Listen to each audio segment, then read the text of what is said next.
Bonjour tout le monde, bonjour à tous, bonjour à toutes, bienvenue dans cet après-midi... Ah putain, comment c'est... Ah, je l'ai pas celui-là. Ouais, je suis sur Pokémon Go, j'ai un... Ah bah oui, c'est Roucoups. Alors il faut dire Roucou, il paraît.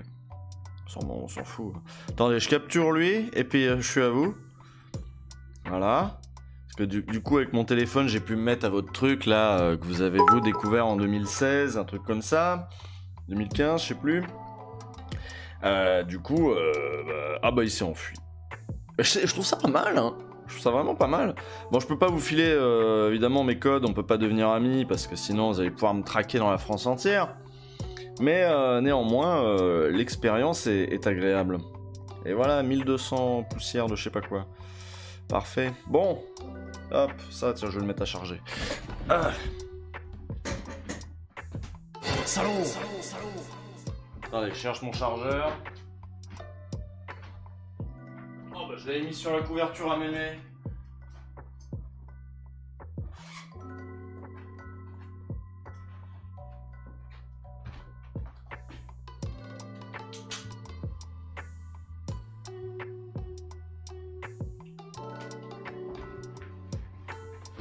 Voilà, bon. Bonjour. Attendez, je sens que j'ai mal fait les trucs. Non, c'est bon? Non, c'est bon, j'ai pas mal fait les trucs. C'est bon, alors, bonjour tout le monde. Si, j'ai pas remercié les gens qu'on sub déjà.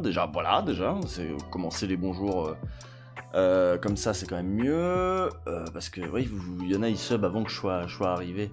Ou genre, il y a 3 heures, voilà. Merci de Jortex d'avoir sub il y a 3 heures. Merci Lord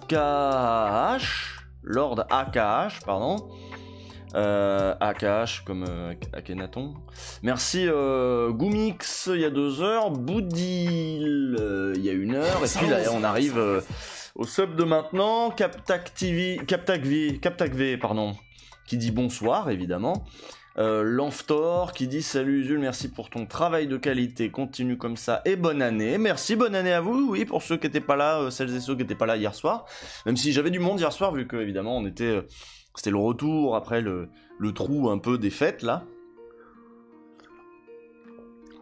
Mais j'ai pas fait assez réchauffer. Attendez, je vais refaire réchauffer le café parce que c'est dégueulasse.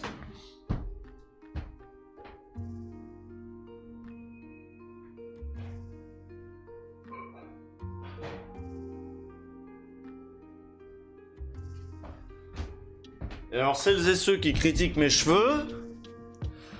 Il me semblait qu'il n'y avait pas besoin, qu'il n'y avait pas le droit de faire des commentaires sur le physique. Les meufs, elles vous le disent tout le temps, vous croyez qu'avec moi, par contre, on a le droit. Ah, il y a une dérogation pour lui. Moi, j'aime bien ma petite coupe coiffée négligée, là. Je vous emmerde, voilà, hop.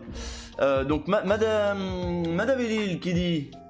Merci pour ton travail, la série Mes Chers Contemporains m'a tiré des griffes de Soral et de Diodo. Ah bah voilà, et m'a appris à réfléchir en termes de structure et de conditionnement et non en termes d'individu, merci. Bah, j'espère que tu vas mieux, du coup, puis surtout que t'es moins rageux contre les juifs, et un petit peu plus rageux contre les bourgeois et le grand capital. C'est vrai que ça serait pas mal, contre le capitalisme.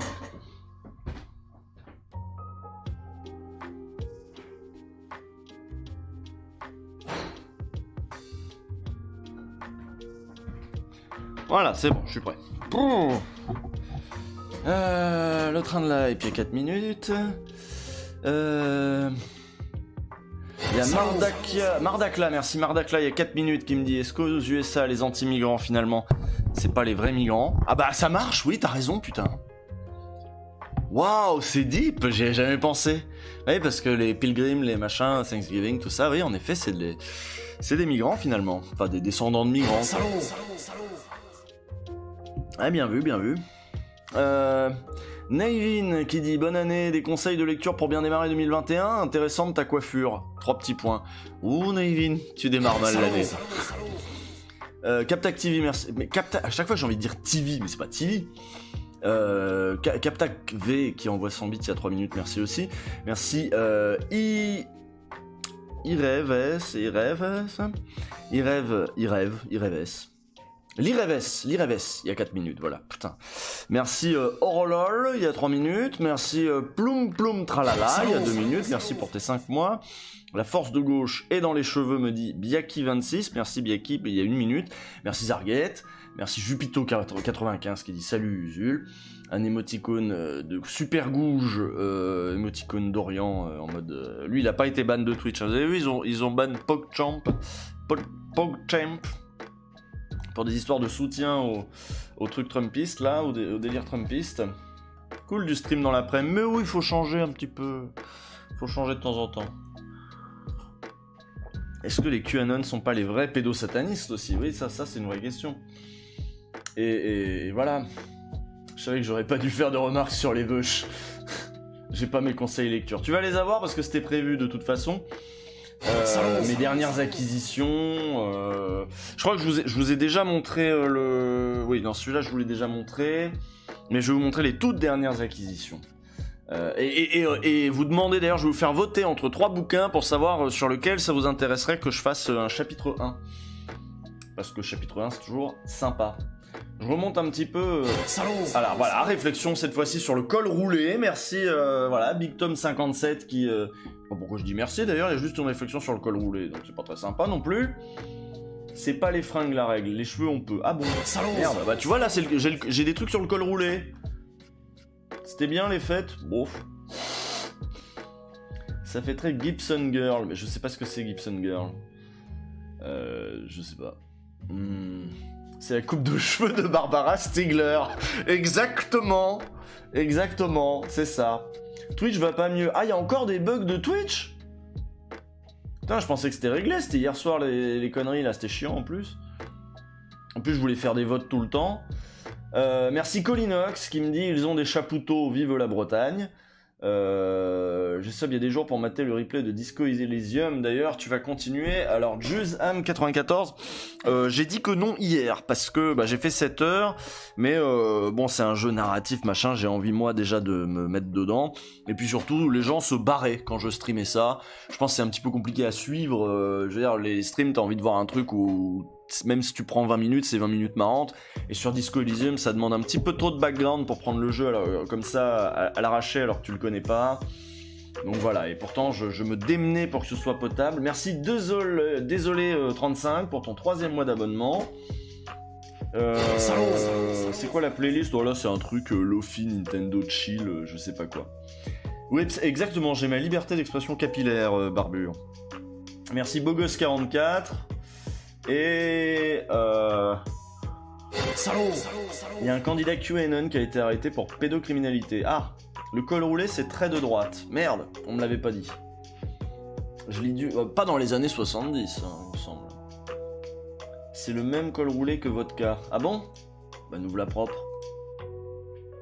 Ah voilà, on me dit aussi ta coiffure est super sexe et fait décoiffer. Ah non, t'es super sexe, t'as pas... Pareil, c'est jugé sur le physique et tout, c'est chaud. T'as rangé ton costume de bison. C'était pas moi. C'était pas moi. Alors oui, attends, on m'explique ce que c'est que Gibson Girl, mais je sens que c'est pas flatteur.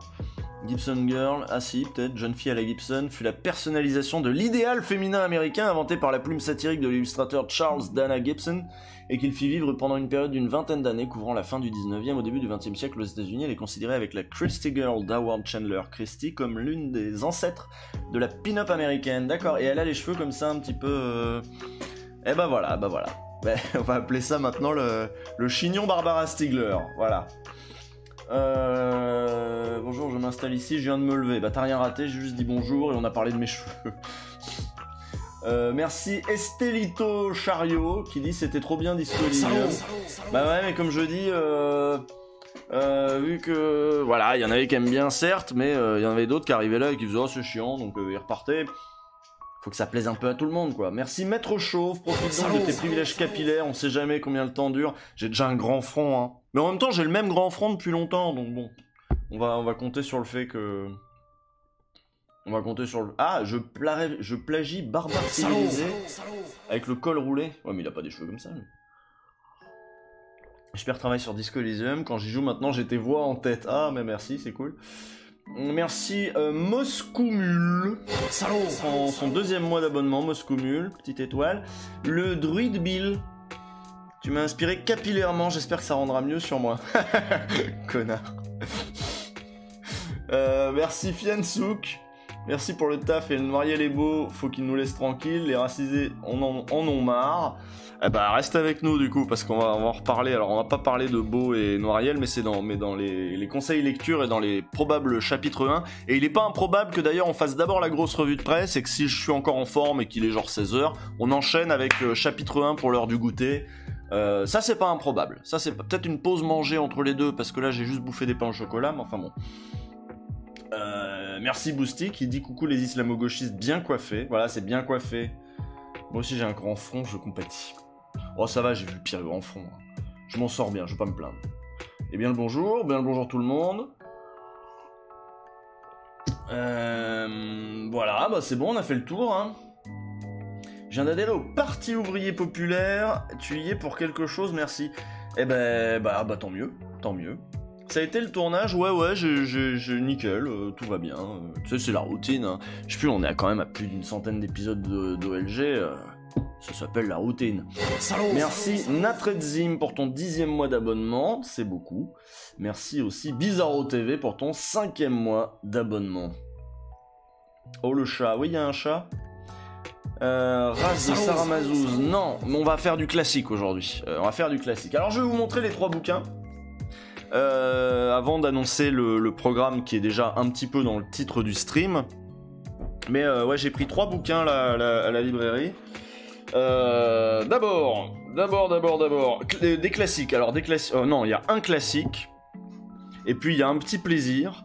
Et puis il y a un truc un peu plus d'actualité. Voilà. Alors le classique, moi je l'avais jamais lu, j'avais lu des bouts chez quelqu'un, mais je l'avais pas chez moi, donc j'avais lu le début, et j'avais trouvé que c'était relatif... Bah de toute façon c'est classique, hein. Classique, voilà. Peau noire, masque blanc de Frantz Fanon. C'est un petit peu philo, le mec était médecin quand même, il me semble, un psychiatre... ouais, philosophe, voilà, c'est ça. Médecin, philosophe et psychologue. À Lyon, d'ailleurs, il a étudié la médecine, la philosophie et la psychologie à Lyon. Tu sais, c'est comme dans la tour Montparnasse infernale. Hein. Ingénieur philosophe, Francis Huster, j'aime les échecs. Et il devient médecin-chef de l'hôpital psychiatrique de Blida, mais il est expulsé d'Algérie en 57, s'installe à Tunis. Bon bref, en gros, une énorme figure, voilà, proche de Sartre, faut connaître un petit peu. C'est pour ça qu'il y a un peu de philo. Je vois qu'il y a des trucs, c'est un peu la phénoménologie, machin, tout ça, mais c'est quand même relativement clair. Même si vous n'avez pas tout le vocabulaire phénoménologique, je pense qu'on peut s'en sortir et que je peux vous faire un chapitre 1 là-dessus, sans trop rater d'interprétation. Mais voilà, grand texte important. Ça fait par exemple partie des textes quand je dis les trucs intersectionnels, ça vient des États-Unis, cette mode de l'antiracisme américain, machin. Oui, ben ils lisent quoi sur les campus américains? Et ben ils lisent aussi ça notamment, et ça, et ben mine de rien, c'est quand même relativement bien de chez nous. Voilà, Frantz Fanon, peau noire, masque blanc, un classique. Donc merci Fluffy Donna. Parce que t'es mon gaucho préféré et des petits Marx, merci, Fluffy, Donna. Voilà, donc, ça c'est bon, hein. Mon prochain livre, il y a une super série de reportages sur Fanon, sur France Culture à écouter. Il y a quand même plein de trucs, hein. France Culture en ce moment, ils font des nuits là, ils sont en train de revenir un petit peu sur l'élection de Mitterrand aussi. Vous savez, on va parler pas mal de Mitterrand. Je pense qu'on va peut-être, si vous avez suivi les paléopolitiques, maintenant vous êtes calés normalement sur Mitterrand, Rocard et Giscard. Donc on pouvait pas faire mieux pour aborder la période qui vient. Mais peut-être revenir un peu plus sur... Peut-être venir un petit peu plus sur Mitterrand. Oui, c'est ça, Frantz Fanon a soigné des victimes de l'aliénation coloniale. En gros, il a vu qu'il y avait des rapports entre les problèmes psychiatriques des gens, avec son approche politique, les problèmes psychiatriques et la situation de colonisés, de dominés, et comment ça a affecté jusqu'à l'intime, en fait, des personnes qui se retrouvaient à soigner à la fin. Alors, qui sont les vrais fascistes? Les fascistes, les anti-cheveux longs, André Berkoff à 3 grammes, Obi-Wan Kenobi ou les anti-cols roulés? Ouais, les anti-cols roulés, ça veut dire qu'ils aiment pas non plus Foucault. La méthode scientifique commence une série sur la vie d'Einstein. Alors regardez, on peut aller faire ça, tiens, ça coûte rien. Regardez, on va aller faire un petit tour sur la page d'accueil de France Culture. parce qu'il y a toujours des choses extraordinaires sur France Culture. C'est le service public, c'est ce qu'il y a de mieux dans le service public quand même, merde. Ah, j'ai vu que C'est Politique, dont j'ai déjà dit du bien ici, allait passer en quotidienne, du lundi au jeudi, je crois, ou peut-être pas du vendredi, mais du lundi au jeudi. Alors, qu'est-ce qu'ils proposent là? Insurrection au Capitole, alors ça va être de la merde. Culture Monde, c'est l'émission dans laquelle il y a Brice Couturier, donc ça va être de la merde. Je pense que c'est pas obligé. Penser le musée au 21e siècle avec Édouard Glissant. Bah tiens, il y a le bouquin d'après que je vous présente commence par une citation d'Édouard Glissant, qui est très souvent aussi cité par Edoui Plenel d'ailleurs. Des origines de l'inceste à la libération de la parole, bon ça devait être intéressant, c'était l'invité de ce matin, des matins de France Culture. Quand parler d'inceste était intolérable, l'affaire Violette Nozière, alors ça je ne connais pas, l'affaire Violette Nozière, mais ça c'est une petite chronique. Mécanique du journalisme, ça c'est vachement bien, c'est plein d'entretiens avec des journalistes, et c'est bon, il y a Fabrice Arfi je crois dedans aussi. Et si on s'intéressait enfin à la souffrance des riches par Guillaume Erner, bon ça je pense qu'on peut s'en passer, mais je pense aussi qu'il est ironique, hein, évidemment. Bon ça c'est les petites chroniques, on s'en fout, on veut les grandes chroniques nous. 12 journées, nanana, on veut les grandes émissions.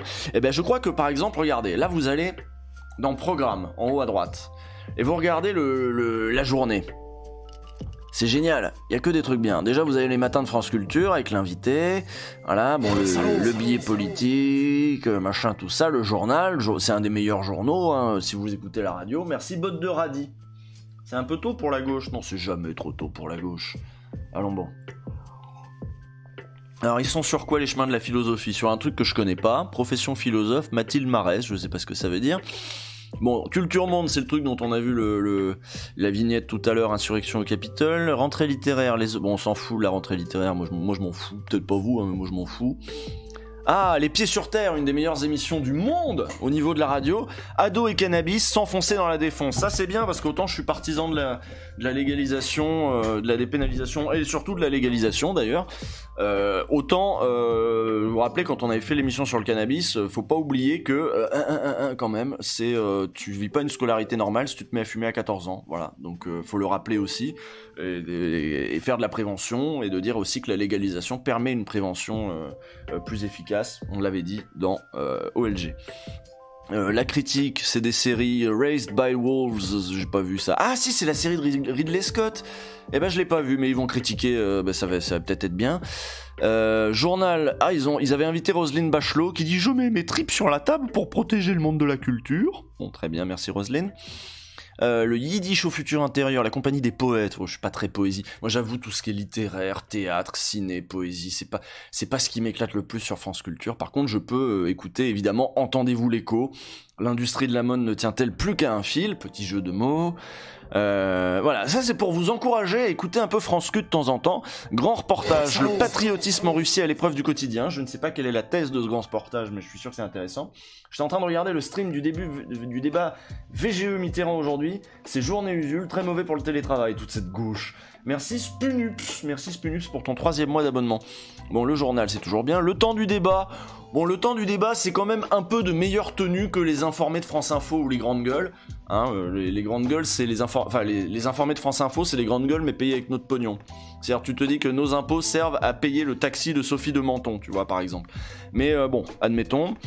Affaires culturelles, bon, pareil, culture, je comprends rien, moi, c'est pas mon truc. À voix nue, Denis Podalides, pareil, c'est du théâtre, ça m'emmerde. Fiction, le feuilleton, ah, ça peut être bien. Ah, oui, putain, c'est vachement bien. Ils ont adapté à l'audio le roman Les Mémoires inachevées de Barbara. Ça peut être intéressant, même si bon, je suis pas très culture, ça admettons. De l'interruption en général et du Brexit en particulier dans À présent, le journal, machin, grand reportage. Mais y a pas LSD? On est quel jour? Ah non, LSD c'est du lundi au jeudi. Mais attendez, parce qu'il faut toujours regarder LSD aussi. La série documentaire. On va revenir sur hier. Vous voyez comme tout est accessible, hein. Là je clique, on écoute. Hein. Donc je vais pas le faire, mais si je veux, je peux le faire. Regardez, si vous voulez, on peut écouter l'impossible passation. Ouais, alors évidemment, l'invité des matins hier, c'était sur les États-Unis. J'ai loupé un salaud là, il me semble. Merci Aimlessy pour ton 5e mois. Un peu tôt pour 2022. Oui, là c'est un peu tôt pour 2022. On en parle de temps en temps, on évoque des candidatures, des stratégies, des alliances. Je te conseille, on y revient souvent quand j'ai un invité sur les perspectives de qu'est-ce qu'on va faire, qu'est-ce qu'on va pas faire. mais genre avec Stefano Palombarini, on en a pas mal parlé, ou avec Nicolas Framont dernièrement. Voilà, LSD, ils ont fait une série en 4 épisodes, c'est de ça dont je voulais parler à la base, tout simplement. Ils ont fait une série en 4 épisodes sur Mitterrand, l'Élysée, machin, tout ça, tu vois. Là, tu cliques même sur l'émission LSD. LSD s'appelle la série documentaire, hein, c'est pas un truc que sur la drogue. Élysée 81, 4 épisodes, de l'union de la gauche à la présidentielle de 81, la campagne, le suspense de l'entre-deux tours et victoire de Mitterrand ou défaite de Chirac. C'est blindé d'archives, j'ai vraiment trouvé ça bien. C'est blindé d'archives audio de notamment la soirée. Alors là, dans Victoire de Mitterrand ou défaite de Chirac, vous allez entendre la soirée présidentielle, dont moi j'ai pas les archives, je peux pas les trouver, sur l'INA, sur le compte YouTube de l'INA. Mais on entend Jean-Marie Cavada avec sa voix extraordinairement énervante qui commente la soirée présidentielle. C'est vrai. J'ai dit Chirac ? J'ai pas dit Chirac, si j'ai dit Chirac. Alors, j'ai écouté la série documentaire en 4 épisodes, elle est compliquée et pas très éditorialisée si on connaît pas trop. Elle est pas très éditorialisée, c'est-à-dire qu'elle est constituée d'énormément d'archives. À la limite, il serait peut-être même intéressant de l'écouter ensemble, parce que ça demande peut-être quelques pauses et quelques explications, parce que c'est vrai que moi, il y a plein de trucs où j'entends les sons et j'ai les images, je sais qui parle. Vous voyez, dans le dernier épisode, par exemple, on entend Alain Krivine, on entend des acteurs aussi de l'époque qui sont soit vieux, soit morts.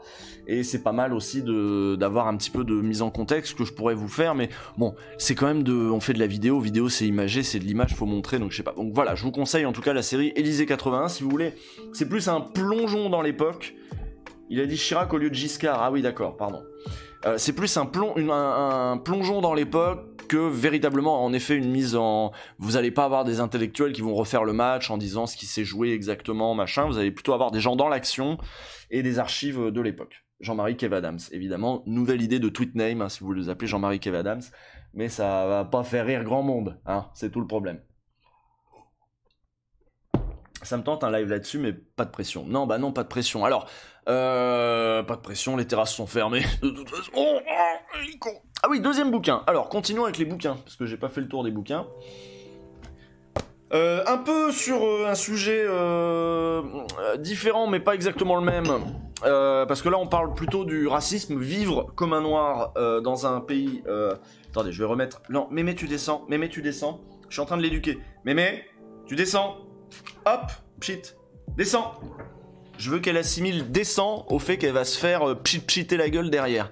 Vous savez, c'est le... Voilà. Je fais pas que du renforcement positif, je fais aussi du renforcement négatif. Hein. Donc maintenant, je voudrais qu'à terme, quand elle entend descend, elle descende en se disant je vais me faire pchiter la gueule. Vous comprenez ? Je suis très fort pour élever des animaux. Normalement, confiez-moi vos bestiaux, j'aime bien. On avance. J'appelle la SPA. Mais non, mais c'est de l'eau. C'est de l'eau. Bon, c'est de l'eau et du produit à vitre, mais non, c'est pas vrai. C'est que de l'eau. Un dur travail avec les chats. Mais faut être patient. Mais on va y arriver. Alors, qu'est-ce que je disais ? Oui, donc là, voilà. Je vous lis la 4ème de couverture de Peau Noire, Masque Blanc déjà, parce qu'il faudrait peut-être que je lise la 4ème de couverture des trucs. La décolonisation faite, cet essai de... Attendez, parce que là, je suis pas en full screen. Quand je monte les bouquins, c'est quand même mieux que je sois en full screen. Donc, la décolonisation faite, cet essai de compréhension du rapport noir-blanc a gardé toute sa valeur prophétique, car le racisme, malgré les horreurs dont il a affligé le monde, reste un problème d'avenir, et c'est vrai. Il est abordé ici et combattu de front avec toutes les ressources des sciences de l'homme et avec la passion de celui qui allait devenir un maître à penser pour beaucoup d'intellectuels du tiers-monde. Avant, évidemment, les facs de Berkeley et les facs américaines intersectionnelles qui font dégénérer la civilisation. Merci Pierre Arzac. Et c'est vrai que c'est le témoignage, enfin c'est pas le témoignage, c'est la pensée d'un homme qui a vécu aussi dans sa chair, même si il a vécu une condition d'intellectuel, d'universitaire, de docteur même, de médecin, donc des gens qui sont traités avec respect. Il a toujours été un intellectuel, un universitaire, un docteur noir. Et il a pu penser aussi sa différence, y compris alors même qu'il n'était pas parmi les plus dominés des plus dominés. Donc il a pensé la couleur de peau et ce que ça créait dans les relations interpersonnelles. C'est pour ça que je parlais de phénoménologie un petit peu plus tôt. On n'étudie pas avec la phénoménologie, on n'étudie pas des états, ce qui est, on étudie des relations entre deux choses qui sont et comment ces choses-là voilà, influent l'une sur l'autre. Donc voilà, la relation, si vous voulez. Merci Julien, salut la gauche américaine. Oui, c'est vrai que je suis de la gauche américaine. Merci Renaud Debray pour ton 2e mois d'abonnement, dont 1 mois consécutif. 1 mois consécutif, mais c'est complètement dingue. Donc voilà, ça c'est pour peau noire, masque blanc. Et maintenant, une autre façon de regarder ces mêmes questions. Je vous en ai parlé hier de Mabula Soumahoro parce que je me disais, tiens, il n'y a aucun journaliste qui est allé l'interroger sur la question américaine et ce qui est en train de se passer aux États-Unis. Et bien elle a écrit, je crois que c'est son dernier bouquin chez La Découverte, Le Triangle et l'Hexagone, réflexion sur une identité noire. Donc il y a toujours l'idée de vivre noir, de la relation avec la France, hein. Pour ça on n'est pas en train de lire des Américains qui nous parlent des États-Unis. Pour ça aussi que je trouve que souvent ces accusations là sont de mauvaise foi, de dire mais c'est pas pareil, les États-Unis c'est pas pareil parce que la ségrégation s'est arrêtée, il y a l'apartheid, tu vois, s'est arrêté il y a pas longtemps, donc on comprend que ça les travaille, mais par contre nous c'est pas pareil. Merci Célémax. Salut Usul, salut la gauche. Et elle revient, le triangle, vous voyez ce que c'est, hein, le triangle c'est le commerce triangulaire, l'hexagone évidemment c'est la France. Je crois qu'elle avait dit dans une interview que son éditeur, La Découverte, était pas super chaud pour le titre, qui était obscur. Je sais pas si le triangle et l'hexagone tout le monde avait compris, mais tiens d'ailleurs c'est bizarre, ils ont mis un triangle et un rond pour le triangle et l'hexagone, c'est très très bizarre. Mais bref, elle revient sur la France. Et le commerce triangulaire, c'est-à-dire le commerce des esclaves, tu vois, ces bateaux qui allaient d'Europe en Afrique de l'Ouest pour ensuite emmener dans les colonies du Nouveau Monde, que ce soit les colonies françaises des îles qu'on avait dans les Caraïbes ou sur le continent nord-américain ou d'ailleurs sud-américain, voilà, le commerce triangulaire, et puis ça revenait, etc. C'est ça le commerce triangulaire. Et donc voilà, je vous lis la 4e de couverture. Le triangle et l'hexagone est un ouvrage hybride. C'est vrai qu'elle dit je et elle parle aussi d'elle et de son rapport à ces choses-là. Le récit autobiographique d'une chercheuse. Au gré de multiples va-et-vient, l'autrice converse avec la grande et les petites histoires, mais également avec la tradition intellectuelle, artistique et politique de la diaspora noire africaine. Quel sens et signification donner au corps, à l'histoire, aux arts, à la politique? À travers une écriture lumineuse, Mabula Soumahoro pose son regard sur sa vie, ses pérégrinations transatlantiques entre la Côte d'Ivoire des origines, la France et les États-Unis, et ses expériences plus révélatrices afin de réfléchir à son identité de femme noire en ce début du XXIe siècle. Ce parcours quelque peu atypique se déploie également dans la narration d'une transfuge de classe, le récit d'une ascension sociale juchée d'embûches et d'obstacles à surmonter au sein de l'université. Cette expérience individuelle fait écho à l'expérience collective en mettant en lumière la banalité du racisme aujourd'hui en France. Dans les domaines personnels, professionnels, intellectuels et médiatiques, la violence surgit à chaque étape, elle est parfois explicite, d'autres fois elle se fait plus insidieuse, alors comment la dire, comment se dire?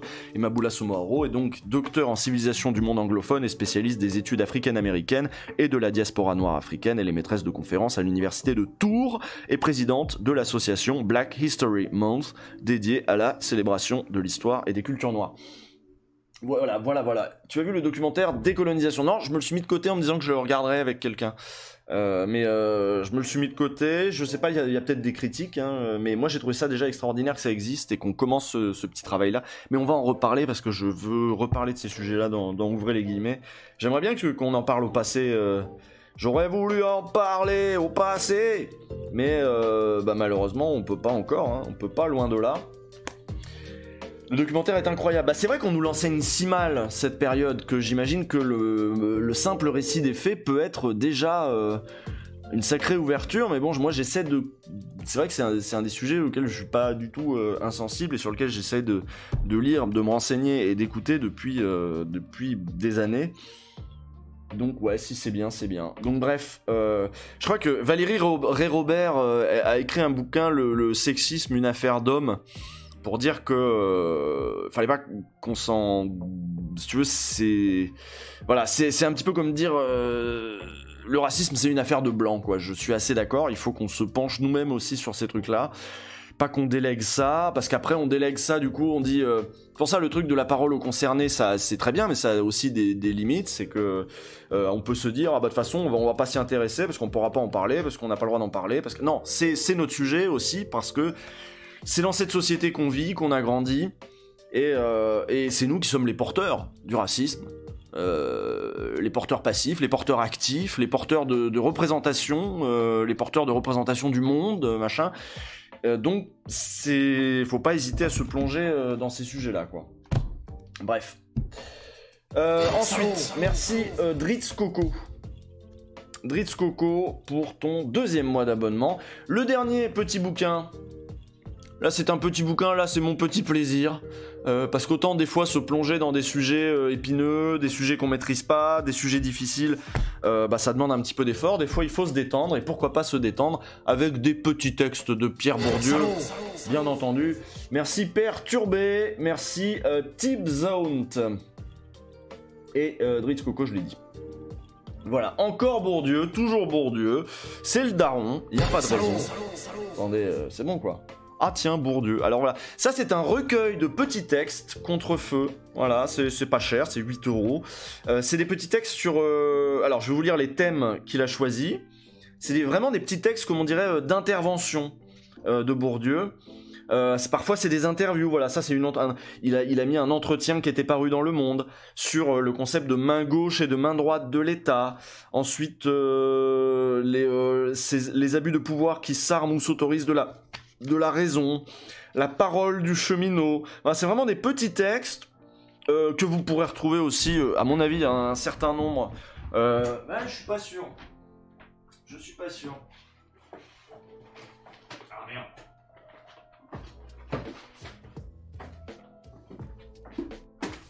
Il y en a un certain nombre de ces textes d'intervention que vous pourrez peut-être retrouver dans ce bouquin-là.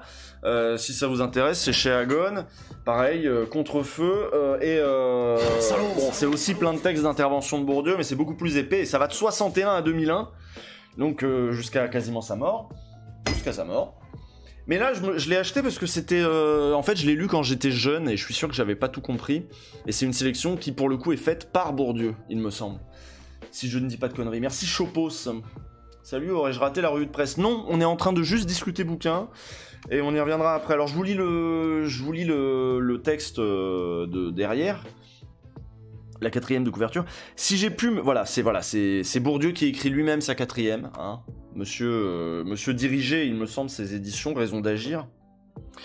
Si j'ai pu me résoudre à rassembler pour la publication ces textes en grande partie inédits, c'est que j'ai le sentiment que les dangers contre lesquels ont été allumés les contre-feux et dont ils voudraient perpétuer les effets ne sont ni ponctuels ni occasionnels, et que ces propos, s'ils sont plus exposés que les écrits méthodiquement contrôlés aux dissonances liées à la diversité des circonstances, pourront encore fournir des armes utiles à tous ceux qui s'efforcent de résister au fléau néolibéral. Bourdieu est un auteur contemporain qui est certes mort il y a 20 ans, mais qui écrit sur notre monde.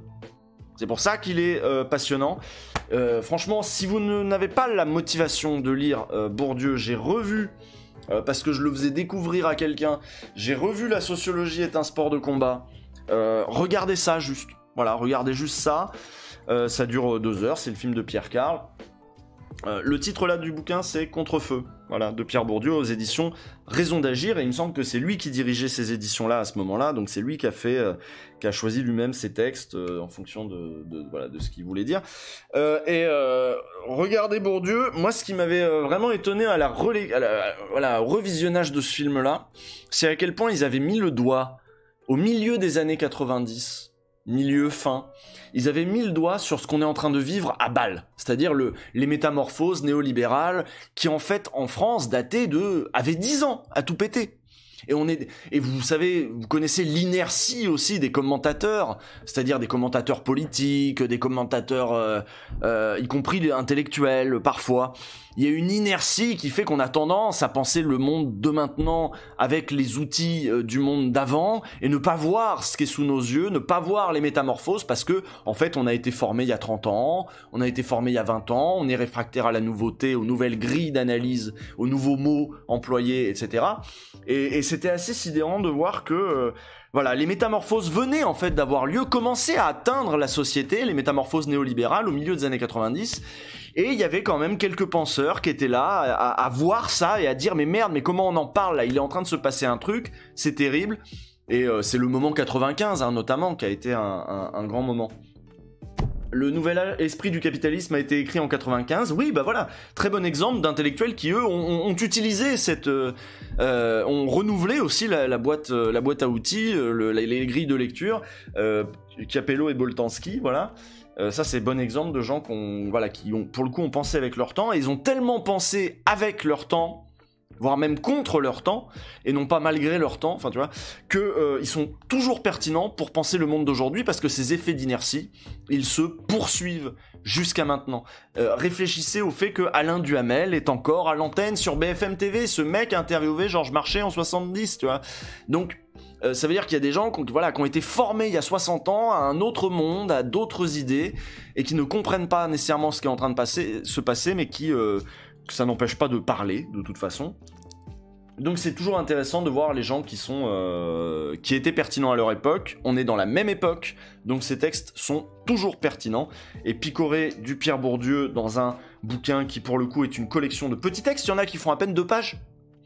Eh bien, pour le coup, ça me paraît être c'est peut-être pas une entrée en matière idéale pour Bourdieu, mais ça peut, si vous voulez vous mettre à Bourdieu, la meilleure entrée en matière pour vous mettre à Bourdieu, c'est le film La sociologie est un sport de combat.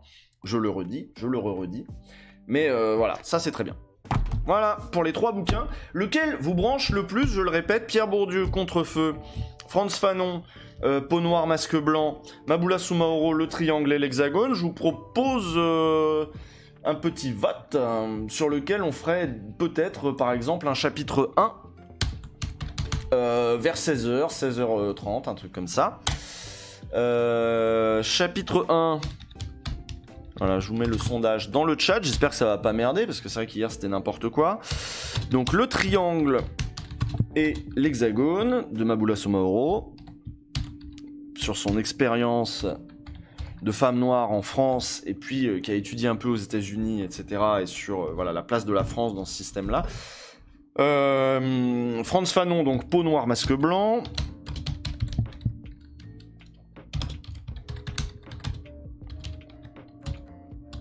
Et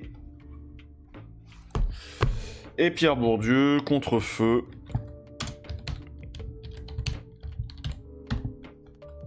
Voilà. Hop, vous avez 1 minute. Alors merci, je vais remonter peut-être un petit peu le chat parce que... Hop. Merci Monsieur Doigt, Monsieur Wad, merci Copsimia, merci Dolikosef. Bonjour, c'est pour donner l'argent. Merci Chopos. Ai-je raté la revue de presse? Non, ça je t'ai dit, et puis les autres je les avais, perturbés, c'est les max, j'ai peut-être raté c'est les max. Non, c'est bon, Julienne, tout ça, non, je crois que j'étais bon là. Ah non, j'avais pas Renaud Debray. Il y a 13 minutes pour le Prime. Et Pirarzark. Et Mlessi. Non mais j'en ai raté, hein. Mais c'est bon, mais là je pense que j'ai tout fait. Merci tout le monde en tout cas. Alors, où en est le vote? Je ne sais pas. Ah, je suis sûr que ça va merder. Je suis sûr que ça va bugger. Ah non, ça bug pas, ça bug toujours pas. Bon, je me roule une clope pendant le vote. Ne m'en voulez pas. Voilà.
Is ok. Alors. Mais attends, mais j'ai mis combien de temps là le truc là? Merci Fils du Rhin, merci pour tes revues de presse de la part d'un branleur qui prend rarement le temps de lire des articles. Là c'est rien. Mais moi j'aime bien l'idée aussi qu'on fasse pas que lire des articles et que je puisse aussi vous partager ouais, les docus que j'ai vus, les films que j'ai aimés.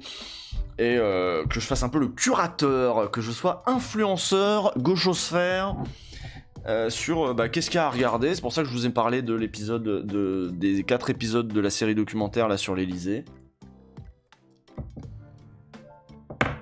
Non, c'est pas un pétard, c'est pas un pétard. Évidemment, c'est une clope, cela va de soi. Sinon, j'aurais mis un peu plus de temps à rouler, parce que c'est un peu plus long. Et je crois que j'ai raté quelqu'un, j'ai raté un salaud pendant le truc. Merci Disciple of Beer pour ton prime. Et je pense qu'on est bon. Bon, j'ai mis trop de temps le sondage, ils ont dû reboot le truc là. C'est vrai que je devrais peut-être arrêter la clope, je sais. Je devrais arrêter la clope, je sais. Vous êtes... Salaud. Vous pensez à moi, c'est gentil. Vous pensez à ma santé. Merci, Captakve.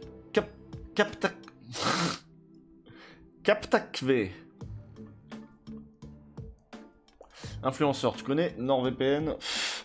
La clope, c'est pas... mais non, mais j'ai mis beaucoup trop de temps pour le sondage. Hein. Alors, qu'est-ce qui gagne? C'est le triangle et l'hexagone. Ça vous intéresse, Maboula Somaoro? Eh bien, c'est très bien. Pour l'instant, en tout cas, c'est un bon choix, je trouve. Bourdieu arrive deuxième. Et Frantz Fanon que troisième, dis donc.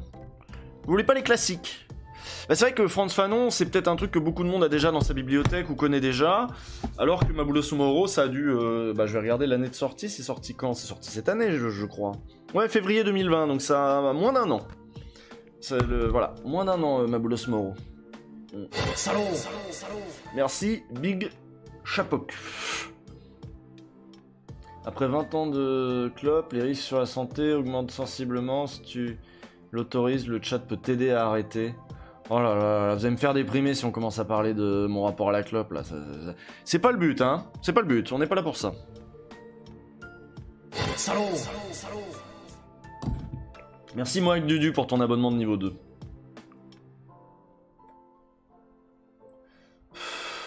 Lance un challenge stop clope. Putain. La vape, ouais, peut-être la vape, ouais. Tu peux juste donner la musique que t'as mis pendant le truc, ouais, je peux vous mettre ça. Bonsoir Jean. Bonjour Jean. Massier d'Acropolis. Bon, alors vous avez voté pour que le prochain chapitre 1, ce soit en effet sur le bouquin de Maboula Somaoro, le triangle et l'hexagone. Donc Maboula Somaoro, je rappelle, hein, spécialiste, donc docteur en civilisation du monde anglophone et spécialiste des études africaines-américaines et de la diaspora noire africaine. Le triangle, évidemment, vous avez compris, c'est le commerce triangulaire. L'hexagone, c'est la France. Et elle parle de son rapport en tant que française noire, universitaire aussi. Voilà. Donc, en gros, ça peut être sympa vers 16h, je pense, 16h30, peut-être... Ouais, 16h30 max. Et ensuite, on va encore revoter parce que j'ai toujours pas annoncé le programme de la revue de presse et les 4 articles que je vous ai sélectionnés. Alors, je vous ai dit, oui, vous pouvez regarder, vous pouvez écouter sur France Culture en ce moment en replay. Vous allez dans programme en haut à droite et vous regardez, vous commencez lundi. Voilà, commencez lundi. C'est l'émission de 18h ou 17h30, je sais plus quelle heure c'est ce truc-là. Non, 17h, c'est l'émission de 17h, LSD, la série documentaire. Là vous cliquez peut-être même sur série Élysée, voilà, et comme ça vous avez les 4 épisodes ici. Ça vous prendra 4 heures, mais vous faites autre chose en attendant, vous jouez, vous faites des trucs. Vous pouvez pas le lire en même temps par contre, ça c'est pénible. On gagnerait un temps fou si on pouvait lire et écouter en même temps une émission et lancer un stream. Merci Planète Long Jump, voilà, j'ai compris. Salut la gauche, merci Usul pour ton taf, de rien. Merci Necroféroce aussi, voilà. Bon, alors, le programme, aujourd'hui, les articles au programme pour le jour d'aujourd'hui. Mediapart, évidemment, Mediapart, abonnez-vous. Un article de Mathilde Goannec et Hélène Salvi. L'intrusion violente de Gilets jaunes et Capitole, une déraisonnable exploitation politique. On va parler de ces comparaisons qui ne sont pas raison... et qui ne sont pas très raisonnables en tout cas, d'où le terme déraisonnable, une déraisonnable exploitation politique, ou comment les macronistes de chez nous essaient de faire croire que ce qui s'est passé aux États-Unis c'est pas du fascisme, hein, c'est pas des fachos qui sont rentrés là-dedans, c'est un peu les mêmes qu'on a nous, c'est-à-dire les gilets jaunes. Et ils ont essayé de repeindre les gilets jaunes en fachos, et maintenant ils repeignent les fachos en gilets jaunes. C'est un petit peu ça je crois l'idée. Mémé, tu descends. Vous voyez, là, j'ai même pas pchit, j'ai juste dit descends. Bon, j'ai pris ça quand même. Ça, voilà. Mais on avance quand même. Donc voilà, pour l'article de Mediapart, politique, c'est une analyse, hein, c'est pas c'est pas une interview machin, mais l'intrusion violente de militants pro-Trump au Capitole a inspiré certains élus LREM et RN, a inspiré à certains élus LREM et RN une analogie avec les gilets jaunes. Les deux camps se sont attaqués mutuellement, la majorité en profitant aussi pour fustiger les insoumis, bien entendu, sinon c'est pas drôle. Sciences Po. Cœur du pouvoir d'Olivier Duhamel, le constitutionnaliste accusé d'inceste, influence depuis 30 ans l'école des élites et ses directeurs, de Richard Descoings à Frédéric Millon. On a appris aujourd'hui que Frédéric Millon d'ailleurs refusait de démissionner sur ce sujet-là. Alors moi c'est vrai que les sujets d'inceste, pédophilie, etc. je trouve ça un peu dur pour des raisons perso. Et mais bon, là il y a un article de Raphaël Baquet sur au moins le système du Duhamel. Et c'est vrai que souvent, si ces gens ne sautent pas, des gens qui sont accusés alors que des gens autour d'eux savent qu'il y a eu des accusations d'inceste, de pédophilie, etc. Si les gens ne parlent pas, c'est précisément parce que souvent les accusés, enfin souvent, dans ces cas-là en tout cas, quand les accusés sont influents, c'est très difficile. Donc ça peut être l'occasion de regarder quel était ce réseau d'influence, comment ça marche chez les mandarins de Sciences Po Paris en l'occurrence, vu qu'on parle de Richard Descoings et de Frédéric Millon, hein, c'est Sciences Po Paris. Donc voilà, je pense que ça peut être un bon truc. Faut regarder son carnet d'adresses, ça doit être fleuri, tu m'étonnes. Donc voilà, ça c'est l'article du Monde, un article de Raphaël Baquet, qu'on connaît bien. Le Monde encore, lors des émeutes au Capitole des États-Unis, un incroyable dysfonctionnement policier. On en a parlé hier parce qu'on a pointé du doigt le fait que tout le monde trouvait ça fou qu'il y ait un mec avec un chapeau avec des cornes, qu'il y ait des zinzins qui rentrent dans le Capitole. Et il y a des gens qui ont peut-être un peu oublié la passivité des policiers. Qu'est-ce qui s'est passé entre il y a eu des moments de connivence peut-être manifestement vu qu'il y a eu des photos prises avec les émeutiers, il y a eu des trucs bizarres. Bon bah qu'est-ce qui s'est vraiment passé? Il y a des ordres qui n'ont pas été donnés. Voilà, le chef de la police de ce haut lieu de pouvoir démissionne, ainsi que les sergents d'armes du Sénat et de la Chambre des représentants. Un agent de police est mort de ses blessures. On va faire le bilan de voilà comment a été gérée la sécurité, où sont les responsabilités, et est-ce que voilà la collusion entre les forces de police était si énorme que ça? Qui n'a pas donné les bons ordres au bon moment? Comment ça a été techniquement possible ce truc-là? Parce que le chercheur qu'on a relayé hier. Enfin moi j'ai RT sur Twitter, c'est un petit article, hein, ce truc de Stéphane Lebar. Le chercheur qu'on a relayé hier disait que dans les coups d'état, c'était rarement la taille de la foule ou la violence de la foule qui était déterminante, mais bien plus la passivité ou la complicité des forces de l'ordre qui faisait que ça allait réussir ou pas. Si les forces de l'ordre sont déterminées à ce que ça ne rentre pas, normalement ça ne rentre pas, ils tirent et puis c'est tout, hein, on en a vu tirer pour moins que ça. Il y a une femme qui avait par erreur fait une femme noire qui avait par erreur fait une manipulation, fait une manœuvre en bagnole qui l'avait fait rentrer dans une zone où elle aurait pas dû rentrer au Capitole quelques mois plus tôt, je crois. Elle a été abattue. Bon, pourquoi là ils ont pas tiré? Qu'est-ce qui s'est passé? En avant vers le monde d'avant, un peu de prospective dans le monde diplomatique avec cet article de Laurent Cordonnier. Vivre au temps du Covid-19, à quoi ressemblera l'après-pandémie? Les politiques déployées pour faire face à la crise sanitaire ont accéléré les tendances de fond qui traversaient les sociétés et inquiétaient les populations. Incertitude, précarité, machinisme dévorant, désincarnation des rapports humains. Pour l'essentiel, cette transition vers le capitalisme numérique aura été pilotée par l'État. Donc un peu d'analyse, un petit peu d'analyse sur ce que le coronavirus a fait à nos sociétés, à nos économies, et puis à nos populations, et aux tendances lourdes qui étaient déjà à l'œuvre. C'est vrai, vous voyez, le télétravail, ça a commencé à venir doucement, et puis bam, il y a eu une accélération, la numérisation de certains trucs. Prenez un truc tout bête, hein, le Canard enchaîné a pour la première fois sorti une édition numérique, alors qu'il s'y refusait. Vous savez, c'est une rédaction un peu de vieux, le Canard enchaîné. Ils étaient très attachés au papier, et puis voilà, coronavirus, et ben ça s'est mis à faire une édition numérique en PDF d'abord, et il me semble que depuis, il y a même un abonnement numérique pour avoir le PDF, je sais plus où ils en sont exactement. Enfin, en tout cas, ça a accéléré un certain nombre de transitions et de tendances. On va voir. Bref. Voilà les 4 articles du jour. Donc, le monde d'avant. En avant vers le monde d'avant. Vous voyez le paradoxe, hein, il n'y a pas de monde d'après. En fait, c'est les tendances qui étaient déjà là qui vont être accélérées. Il n'y a pas eu de grands changements à cause de ce connard de virus. Les articles du Canard et de Marianne te branchent moins. Ah non, on l'a déjà fait le Canard. Hein. Marianne, c'est moins ma tasse de thé, j'avoue. Quoique, il y a des enquêtes parfois sur le capitalisme français qui sont intéressantes, ok. Mais moi, je prendrais pas un abonnement à Marianne pour vous faire des lectures d'articles de Marianne, parce que j'ai pas envie de soutenir Marianne, tout simplement. Voilà. Pour moi, c'est pas la presse que j'aime bien.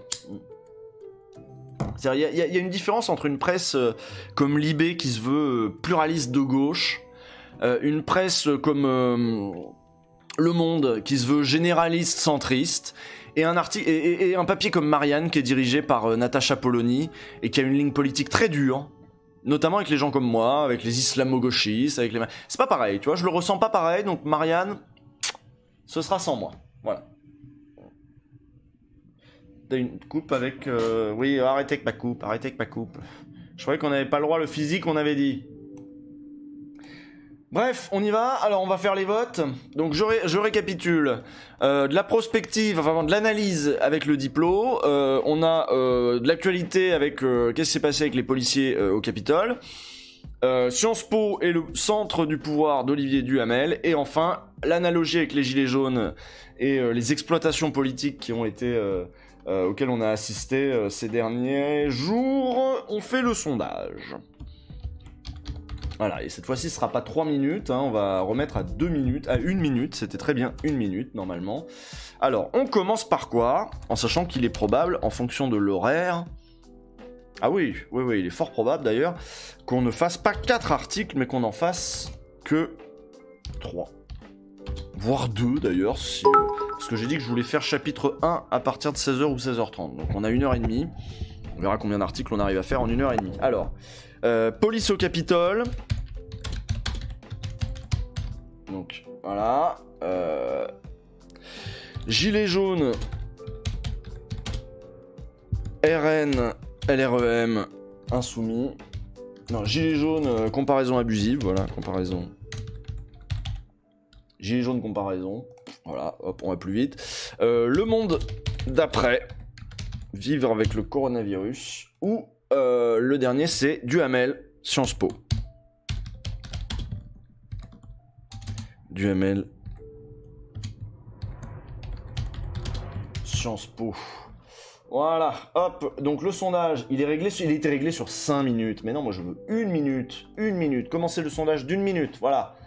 Et pendant ce temps-là, je me repose la voix.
Voilà, j'ai vu quelqu'un dans le chat qui me redemandait le nom du bouquin sur le capitalisme écrit en 95. Alors, c'est bien 95 d'ailleurs?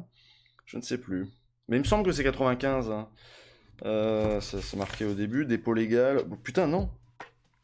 Ah oui, non, 99. Bon, c'est à la fin des années 90. Après, c'est peut-être... ouais, je sais pas. Bref. Mémé, tu descends.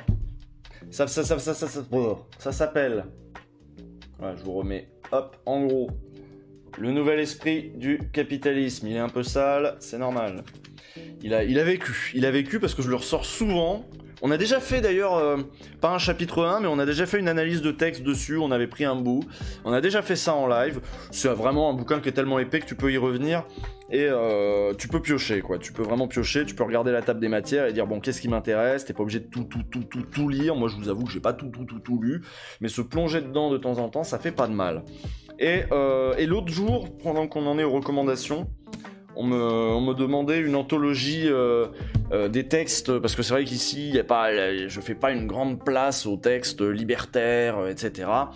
Et voilà, je proposais, il y avait quelqu'un dans le chat qui avait proposé cette anthologie, et c'est vrai qu'elle est très bien, celle de Daniel Guérin, Ni Dieu ni Maître, anthologie de l'anarchisme, et Daniel Guérin est l'intellectuel qui a le plus influencé ce parti que vous connaissez sans doute sous le nom de Alternative Libertaire, et qui a fusionné depuis avec la CGA pour donner l'UCL, l'Union des communistes libertaires. Voilà, pour le marxisme libertaire, le communisme libertaire, une anthologie de textes. Alors il y a du Proudhon, évidemment, du Bakounine, il y a du Kropotkin, voilà, c'est une anthologie. Du Malatesta, qu'est-ce que je vois d'autre ? Des textes qui n'ont pas nécessairement... Ah oui, avec des auteurs divers, des trucs espagnols, il y a un peu de tout, Macno, évidemment. Des textes sur Kronstadt, voilà, on peut revenir à Kronstadt une énième fois, comme si on n'avait pas parlé assez de Kronstadt. Besançon s'est excusé pour Kronstadt, ok ? Je le dis à chaque fois. Voilà, donc Daniel Guérin, Ni Dieu ni Maître, et c'est édité aussi chez La Découverte, comme le bouquin de Maboula Soumaoro, auquel on va s'attaquer tout à l'heure, Le Triangle et l'Hexagone. Bon, on est bon sur les bouquins. On va peut-être y aller. Sur les articles. Alors, les votes. Merde, j'ai raté les votes. J'ai vu que les policiers avaient gagné, mais c'est qui en deuxième et c'est qui en troisième ? J'ai oublié de regarder parce que je voulais répondre à la question du chat. Voilà. Et montrer les bouquins. J'aime bien montrer les bouquins parce que ça fait vraiment... Vous savez, comme ça, vous avez envie de les avoir. Ça fait regarder. En plus, c'est des objets de désir. C'est comme les gens qui montrent les figurines, qui montrent leurs jeux en physique. Ça donne un peu envie, tu vois, je trouve, de montrer le truc. C'est que voilà, Attends, il y avait quelqu'un qui... Bon, attendez, je vais remonter un petit peu pour remercier les gens qu'on sub entre temps. Donc, vous avez dit quoi ? Vous pouvez me redire le classement ? Alors, Gilet jaune deuxième, et troisième, c'est qui ? Duhamel en 3, ok, d'accord, très bien. Donc, le monde d'après, on verra après, quoi. Le monde d'après, tant pis. Donc, le truc sur la police d'abord, les comparaisons abusives, et ensuite seulement le retour sur Duhamel, machin. Qu'est-ce que je voulais dire ? Ah oui, je voulais remercier les gens qui entre-temps avaient soutenu la chaîne. Lovebirds 2016, salut Zul, heureuse de te retrouver en live. Merci beaucoup pour ton travail, merci à toi pour le soutien, ça fait 3 mois déjà, merci. Salaud. Merci Strapontin Versa pour les 500 bits, j'ai lu ton message entre-temps. Merci le cadeau anonyme qui a offert un cadeau anonyme à quelqu'un. Voilà, et merci Chacop qui, à l'instant, vient de me lâcher un petit cœur. Oh, bah c'est mignon ça. Donc... Ça se réveille à quelle heure un islamo-gauchiste ? Bah ce matin j'avais tournage à 10h, donc je me suis levé à 1h normale. Voilà. On va pouvoir commencer les lectures, on va couper la musique. Et hop, on rebascule là-dessus. Donc on commence par ce petit article qui va pas prendre des plombes du Monde. Un article de Stéphane Lebar qui est Stéphanie, j'ai dit Stéphane tout à l'heure. J'avais pas vu le i. Un article de Stéphanie Lebar, ou Le Bars, je ne sais pas, correspondante à Washington, pour Le Monde. On coupe la zik, zou, hop, et on commence.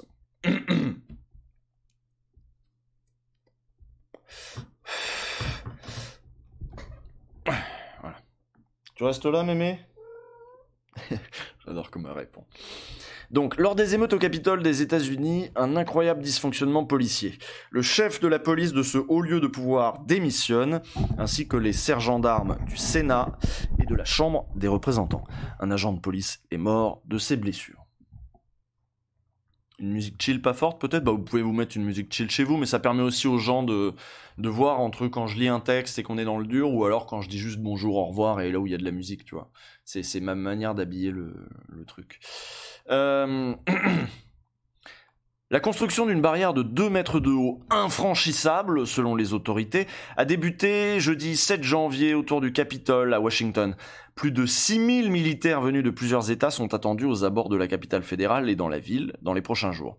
24 heures après le spectaculaire assaut des bâtiments du Congrès américain par les partisans de Donald Trump, responsables politiques et policiers tentent de corriger les manquements manifestes ayant permis l'intrusion de centaines de personnes au cœur de ce symbole de la démocratie américaine.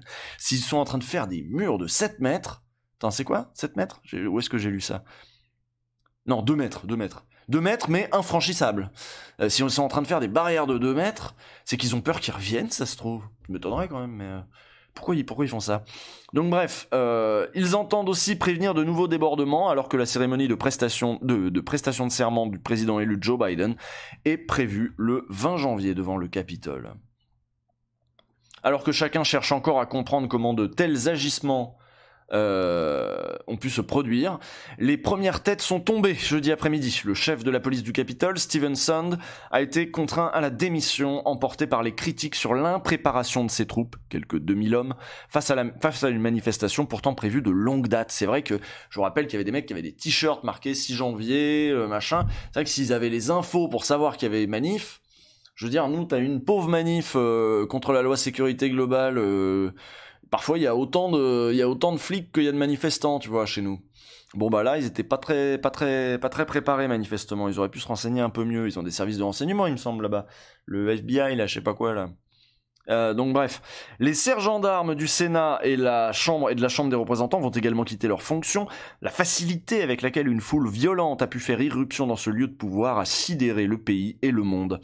La stratégie de cette force de police placée directement sous la responsabilité du Congrès américain s'est donc retrouvée au cœur des interrogations. Les images de l'assaut montrent des policiers rapidement débordés, parfois frappés, incapables de contenir les manifestants derrière de simples barrières métalliques. Malgré ces violences, les fonctionnaires chargés de la sécurité des lieux n'ont pas fait usage de gaz lacrymogène. Pourquoi? Mais pourquoi? C'est le minimum, putain. Merci, Etmode. Merci pour tout, tu rends plus culturelles et apprenantes mes heures de télétravail. Eh ben, c'est très gentil. Mais pourquoi, putain, les lacrymos, je veux dire, c'est la base, quoi, c'est un peu la base. Donc voilà, malgré ces violences, les fonctionnaires chargés de la sécurité des lieux n'ont pas fait usage de gaz lacrymo, ouvrant la voie aux assaillants qui, une fois ce mince cordon de sécurité franchi, ont pu pénétrer sans opposition dans le bâtiment et jusque dans les bureaux des élus. Dans la confusion, l'un des policiers a toutefois tiré un coup de feu, touchant une femme qui a succombé à ses blessures. Il a été suspendu. Ah oui, d'accord, c'est-à-dire que pas de lacrymo, mais alors par contre, au cas où, on tire, quoi. Pas de lacrymo, c'est dingue, parce que nous, on fait rien, tu vois, on manifeste, à la limite, on gueule un peu, des trucs, bam, lacrymo, toute la place est gazée au lacrymo. Et là, il se faisait taper, il se prenait des coups, et il sortait pas les lacrymos. Un des agents de sécurité du Capitole, blessé durant les affrontements, est mort quelques heures plus tard, jeudi soir, à l'hôpital. Bon alors, qu'est-ce qui s'est passé? Selon le Pentagone, la police du Capitole avait, les jours précédents, décliné ses propositions pour renforcer la sécurité autour du bâtiment avec l'envoi de militaires. Aucun dispositif supplémentaire, barrière, grille, n'avait été déployé. Aucun service de renseignement n'avait envisagé une telle attaque. Ah ben ils étaient mal renseignés parce que je pense qu'il suffisait d'aller sur Internet. Le chef de la police du Capitole... Non mais ça montre bien aussi... que peut-être que un peu comme chez nous, si tu veux, il y a peut-être un déficit à force de se focus un petit peu sur toujours les mêmes, hein. On en oublie de se focus sur les réseaux d'extrême droite et on voit pas les trucs monter, quoi. Le chef de la police du Capitole a reconnu qu'il s'attendait à une manifestation et non pas à des émeutes criminelles. Les policiers de la ville, arrivés les premiers en renfort, n'ont pas suffi. Selon le Washington Post, les responsables militaires avaient de leur côté mis des conditions au déploiement des hommes de la garde nationale du district de Columbia, qui englobe la capitale fédérale et dont les troupes dépendent du ministère de la Défense et non de la ville. Selon les sources citées par le quotidien, les autorités ne souhaitaient pas voir se répéter les images de l'été lorsque la répression des manifestations antiracistes avait été marquée par la présence massive de soldats dans les rues de Washington et de plusieurs autres grandes villes américaines.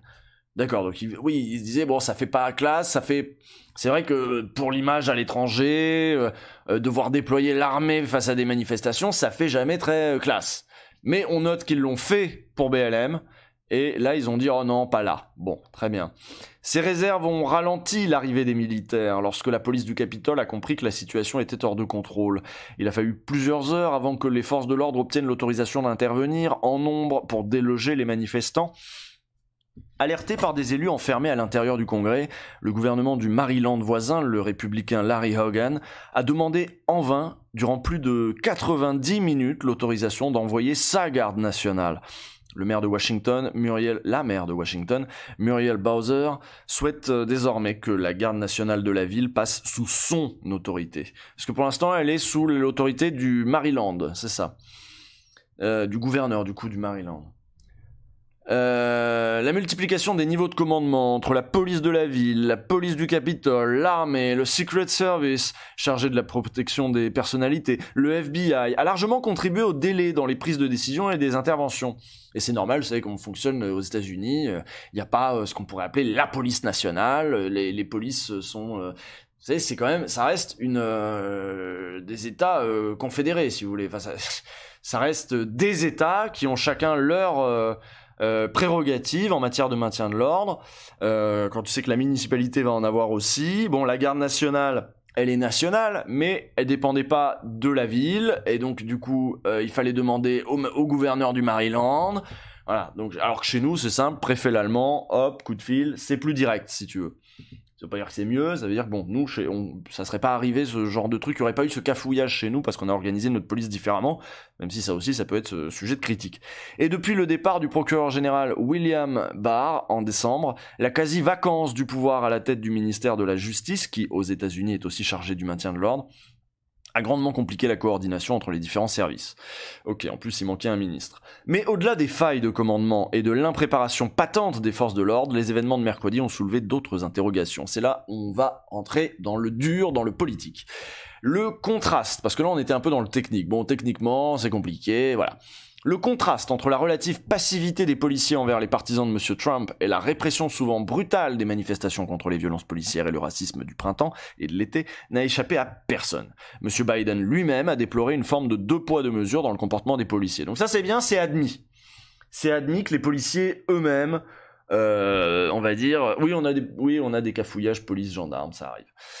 Mais bon, techniquement, ça c'est sur le maintien de l'ordre, parce que normalement, police, gendarmerie interviennent pas sur les mêmes territoires chez nous. Donc, qu'est-ce que je disais? Oui, donc tout le monde a admis qu'en effet, les flics eux-mêmes auraient peut-être dû, parfois à titre individuel, se montrer, ou même à l'échelle de petites unités, se montrer un peu plus vifs, on va dire. Et qu'ils pouvaient se montrer parfois beaucoup trop vifs dans d'autres situations. Personne ne peut me faire croire que s'il s'était agi hier d'une manifestation de Black Lives Matter, il n'aurait pas été traité très, très différemment de la foule de voyous qui ont pris d'assaut le Capitole, a-t-il déclaré jeudi, c'est Joe Biden, hein. Nous savons tous que c'est vrai et c'est inacceptable. Le président Trump, qui traitait les manifestants antiracistes d'animaux et de voyous, avait assuré mercredi à ses partisans occupés à saccager le Capitole qu'il les aimait. La justice, elle, a commencé à poursuivre plusieurs responsables des violences. Selon le procureur fédéral de Washington, Michael Sherwin, 55 procédures ont été ouvertes en 36 heures. Ce n'est que le début, a-t-il assuré, en expliquant que des centaines d'agents cherchaient à identifier sur les réseaux sociaux les principaux fauteurs de troubles. Ah, ça veut dire que, bon, même si sur le moment ils ont été raccompagnés un petit peu comme nous, les militants de Génération Identitaire, hein, la comparaison a été faite chez nous avec la fameuse photo des militants de Génération Identitaire dans leurs petits camions qui sont raccompagnés gentiment, tenus par la main. Bon, on a vu des images similaires avec les partisans de Trump et les flics qui les escortaient bien gentiment pour ressortir gentiment. Bon, apparemment, il y a quand même des trucs qui sont engagés pour qu'on les retrouve et pour qu'ils soient punis. Ça ne restera pas impuni, manifestement, malgré la réaction sur le moment des forces de l'ordre. La non-réaction. Au lendemain donc d'un des plus grands ratés des forces de l'ordre américaines, plusieurs élus démocrates et républicains demandent aussi une enquête sur le déroulement des événements qualifiés par certains d'entre eux d'attaques terroristes. Voilà. Bah voilà. Pourquoi si peu d'interpellations au Capitole? Je pense qu'on a la réponse aussi dans l'article, hein. Il y avait une complaisance de la police. Donc cette complaisance, elle est peu documentée dans l'article. C'est ce que je regrette, alors que pourtant il y a des photos, il y a des extraits vidéo.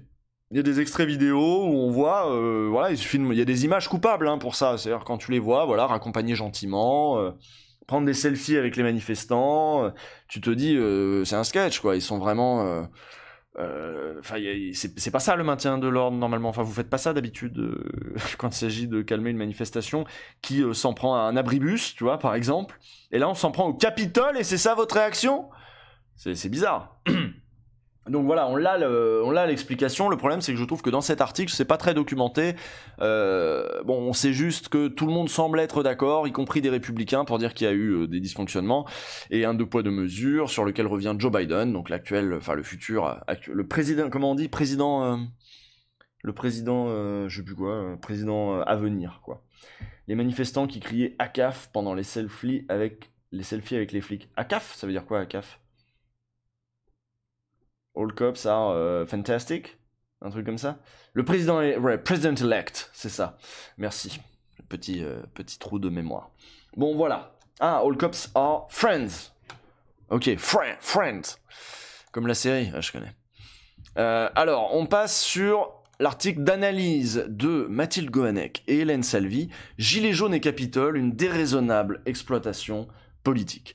L'intrusion violente de militants pro-Trump au Capitole a inspiré certains élus LREM et RN à certains élus LREM et RN une analogie avec les Gilets jaunes. Les deux camps se sont attaqués mutuellement, la majorité en profitant aussi pour fustiger les insoumis. Donc là, on va revenir bien davantage sur les réactions de la classe politique chez nous et ce que ça dit de notre champ politique à nous.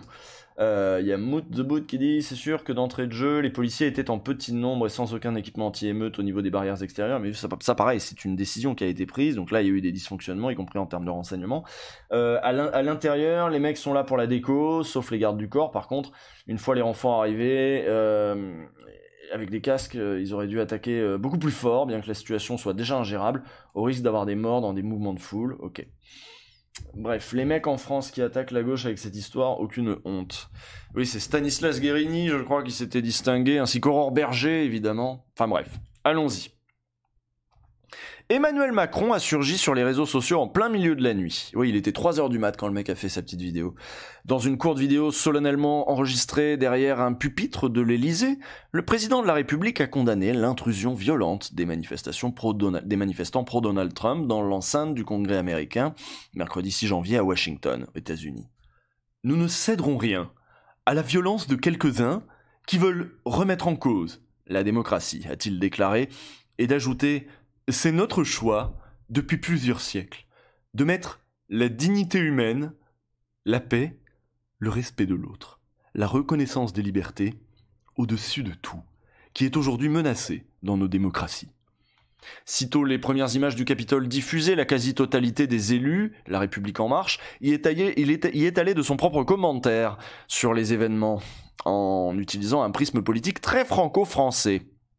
Alors, qui a dit ça? Bruno Questel, qui a dit « Trump n'invente rien, Mélenchon et Ruffin ont en leur temps tenté le coup de force institutionnel. Hashtag France Unie, hashtag Macron 2022. » A par exemple tweeté le député de la majorité Bruno Questel avant d'interpeller directement le chef de file de la France Insoumise. « En France, le danger est connu, c'est vous, prêt à tout, même au pire !»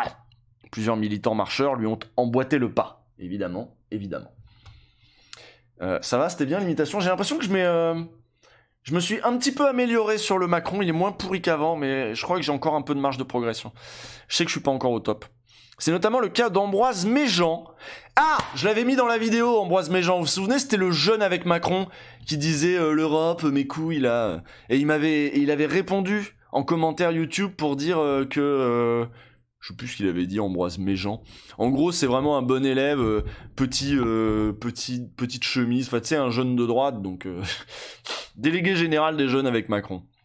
Et Ambroise Méjean, qu'est-ce qu'il a écrit comme connerie? À l'attention de Jean-Luc Mélenchon, lui, il a écrit « Le danger pour la démocratie, c'est tous ceux qui encouragent les séditieux et la violence, qu'ils se nomment gilets jaunes, qu'ils soient supporters de Trump, d'extrême droite ou anarchistes. Vous les nourrissez et vous devriez avoir honte. » Dans les rangs de LREM, l'analogie avec le mouvement citoyen qui a bousculé la France à l'hiver 2018. Merci, Fanou Chichou. Ah oui, il avait dit je suis pas bourgeois, je suis pas un bourgeois. Qu'est-ce qu'il dit que je suis un bourgeois? Parce que je suis allé dans un lycée public et je viens d'Ardèche. Voilà. Et on avait noté qu'il y a que les bourgeois qui soulignent qu'ils sont allés dans un lycée public, si tu veux. Pour un prolo, par exemple, aller au lycée, c'est déjà cool. C'est la moitié des prolos, je rappelle, hein, des enfants d'ouvriers qui ont leur bac. La moitié. Donc aller au lycée, c'est déjà cool. Tu te vantes pas d'être allé au lycée public plutôt que dans le privé, parce que ça va de soi que tu vas au lycée public. De toute façon, dans les classes populaires. Bref. Ça, c'était pour Ambroise Méjean, qui dit que Trump, l'extrême droite, les anarchistes, Mélenchon, tout ça, c'est la même chose. Mais quel bâtard. Voyez je suis fille d'ouvrier, j'ai été dans le privé. Arrêtez avec ça, moi, oui mais moi c'est pas pareil. Oui mais je parle de tendance. Et du coup, t'es fille d'ouvrier et t'as ton bac. Bref. Je pas m'énerver sur toi, je m'énerve pas sur les filles d'ouvriers normalement, je m'énerve sur Ambroise Méjean. Dans les rangs de LREM, l'analogie avec le mouvement citoyen qui a bousculé la France à l'hiver 2018, vous remarquez un Mediapart qui utilise le terme mouvement citoyen pour parler des gilets jaunes et non pas d'émeutes foutraques de sauvages. Voilà pourquoi faut s'abonner aussi à Mediapart. L'analogie avec les gilets jaunes a été aussi reprise par la députée Aurore Berger, présidente déléguée du groupe majoritaire à l'Assemblée nationale, qui a retweeté le message suivant: factieux trumpiste aujourd'hui, gilets jaunes hier. À l'époque déjà, Emmanuel Macron s'était élevé contre ce qu'il qualifiait de démocratie de l'émeute. Il faut maintenant dire que lorsqu'on va dans des manifestations violentes, on est complice du pire, avait-il déclaré en février 2019 en saluant le travail remarquable des forces de l'ordre mobilisées durant les samedis de violence. Alors là, qui tweet ça les gilets jaunes seraient arrivés au même résultat à l'Elysée ou à l'Assemblée nationale sans l'action de la police, #police. Les extrémistes qui les ont encouragés espéraient aussi obtenir par la rue ce que les urnes leur refusent, d'où la nécessité d'endiguer une insurrection, #Capitole. A d'ailleurs réagi le syndicat policier, Synergie Officier. C'est parce que j'ai lu officier et ma tête a lu ouvrier. Voilà. Ça c'était le policier. Donc pour lui, il en profite pour dire heureusement qu'on est là, sinon la France serait sous domination gilet jaune aujourd'hui. Merci, #police. Le vilain lapsus sur le syndicat ouvrier. Vilain lapsus. Confronté à un mouvement hors cadre qui ne lui offrait aucune prise, le pouvoir avait très tôt tenté de le légitimer. Le ministre de l'Intérieur de l'époque, Christophe Castaner, avait ainsi réduit les manifestants parisiens du 24 novembre 2018 à des séditieux d'ultra-droite. Tandis que son successeur à Beauvau, Gérald Darmanin, qui était alors ministre de l'Action et des Comptes Publics, avait parlé de peste brune. Putain, il manque pas d'air, ce petit... Hein ? À l'occasion de ses vœux pour l'année 2019, le président de la République a quant à lui fustigé les porte-voix d'une foule haineuse, qui s'en prennent à certaines personnes au prétexte de parler au nom du peuple. Les porte-voix d'une foule haineuse. Ah oui non, ça c'est son message, on l'a déjà écouté, enfin moi je l'ai déjà écouté plusieurs fois, donc... L'abominable Darmanin, l'abject Darmanin, le mot officiel pour nous, notre élément de langage à nous, c'est l'abject Darmanin. Cette analogie entre les gilets jaunes et les événements du Capitole s'inscrit dans une stratégie politique mise en place par les macronistes depuis le début du quinquennat, autour d'une ligne de partage trop simpliste pour être pertinente. Progressiste contre nationaliste ou populiste. Profitant de l'affaiblissement des partis d'opposition et se présentant comme le seul rempart face au chaos, Emmanuel Macron a placé l'extrême droite au centre du jeu au risque de l'installer comme unique alternative. D'ailleurs, certains élus du Rassemblement national ont eux aussi cherché des passerelles entre les États-Unis et la France. Compliqué effectivement pour la France des Gilets jaunes de donner des leçons de démocratie aux États-Unis. Les démocraties occidentales sont malades des élites mondialisées qui ont trahi le peuple, en France comme aux États-Unis, a ainsi tweeté l'eurodéputé du RN Jérôme Rivière. Les grandes leçons de Macron, président de la répression contre les manifestations des Gilets jaunes et sous lesquelles les libertés ne cessent de reculer. Les peuples n'en peuvent plus de ces élites moralisatrices et de leur système qui les piétine depuis de longues années, a également commenté son collègue de banc au Parlement européen, Jeanlin Lacapelle. Moi, c'est marrant parce que... Donc là, les deux disent... En gros, eux, ils soutiennent l'émeute, quoi. Ils disent, il faut les comprendre. Ils font l'émeute à cause de gens comme Macron. Donc en fait, chacun prend le prisme qui l'emmerde, qui l'arrange. Voilà. Je suis là principalement pour la lecture avec voix. Bah oui, c'est tout le succès de ces streams, c'est la lecture avec voix et imitation. À quel point cette analogie avec le mouvement français tient-elle ? Et de quoi parle-t-on exactement ? Des gilets jaunes sous leur forme organisée, dynamique ? Ou d'un individu gilet jaune archétypal qui n'existe pas, une sorte de parfait Jojo le gilet jaune, pour reprendre l'expression d'Emmanuel Macron ? Quoi qu'il en soit, les caractéristiques des mouvements américains et français ont fort peu en commun. La foule qui a pris d'assaut le Capitole en passant par ses fenêtres est un agglomérat d'Américains patiemment fanatisés par Donald Trump, arborant sur leur casquette rouge les lettres MAGA, du fameux slogan « Make America Great Again », celui de sa campagne en 2016.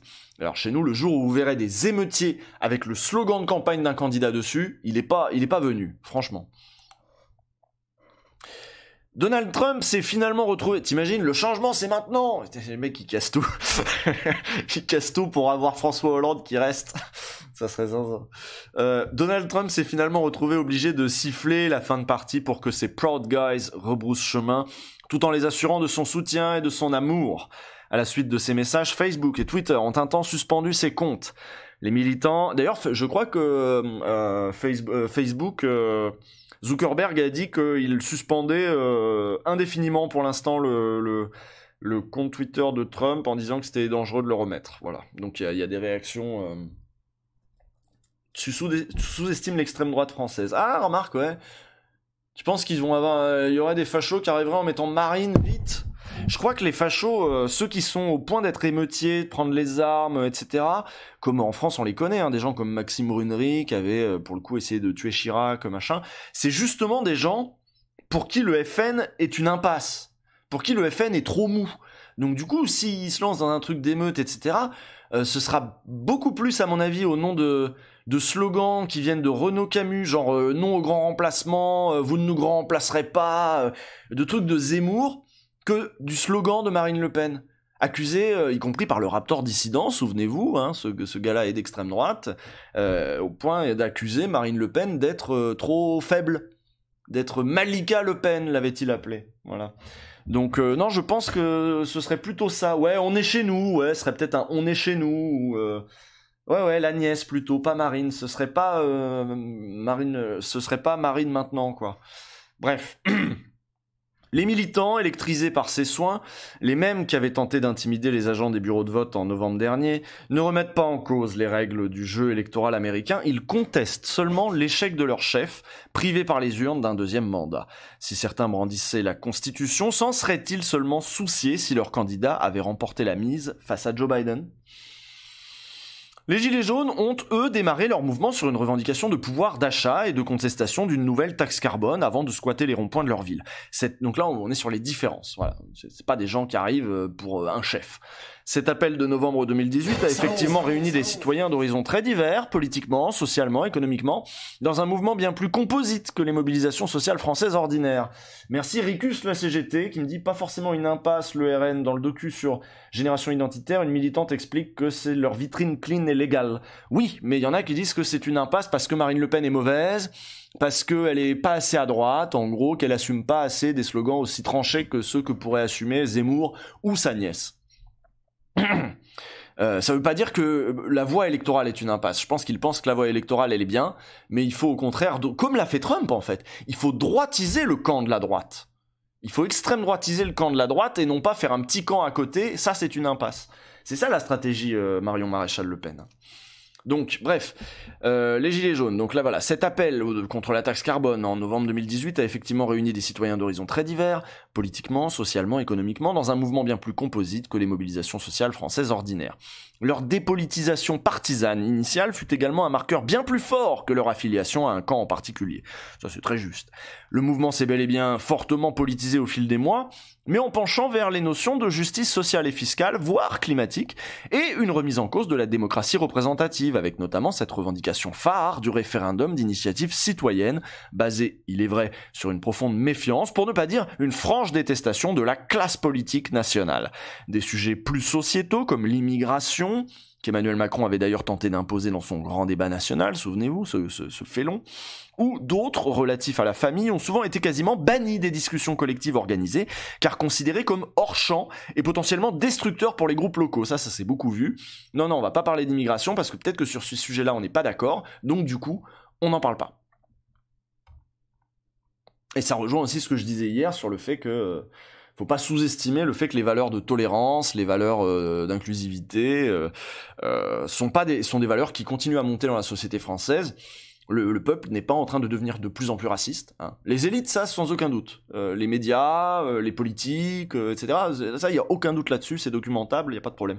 Par contre, quand on fait des enquêtes de long terme, hein, comme je vous disais dans l'épisode de lundi d'Ouvrez les guillemets, il n'est pas évident que les populations deviennent de plus en plus racistes chaque année. Ça dépend des questions qu'on pose. Donc bref, le racisme, la xénophobie, la lutte contre l'avortement ou la défense des valeurs traditionnelles familiales, l'anti-étatisme et le conspirationnisme n'ont jamais constitué le carburant des Gilets jaunes. La prise des institutions par la violence n'a jamais figuré non plus dans les feuilles de route définies lors de nombreuses tentatives de consolidation programmatique menées à l'occasion des assemblées populaires locales, des AG régionales ou nationales. C'est vrai. Ça, c'est quand même une grosse différence aussi.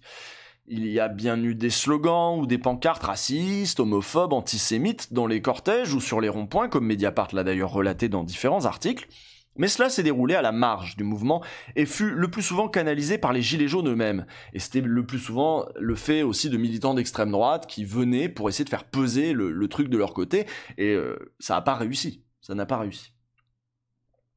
Parlez pas des gens qui veulent qu'on leur de la pub. Je sais pas de quoi on parle. Ça te va les décideurs ? Bon. Il y a aussi eu des électeurs de l'extrême droite dans les groupes éparpillés à travers la France, tout comme des militants de la France Insoumise ou du NPA, des syndicalistes, tout le spectre des militants de gauche, c'est vrai.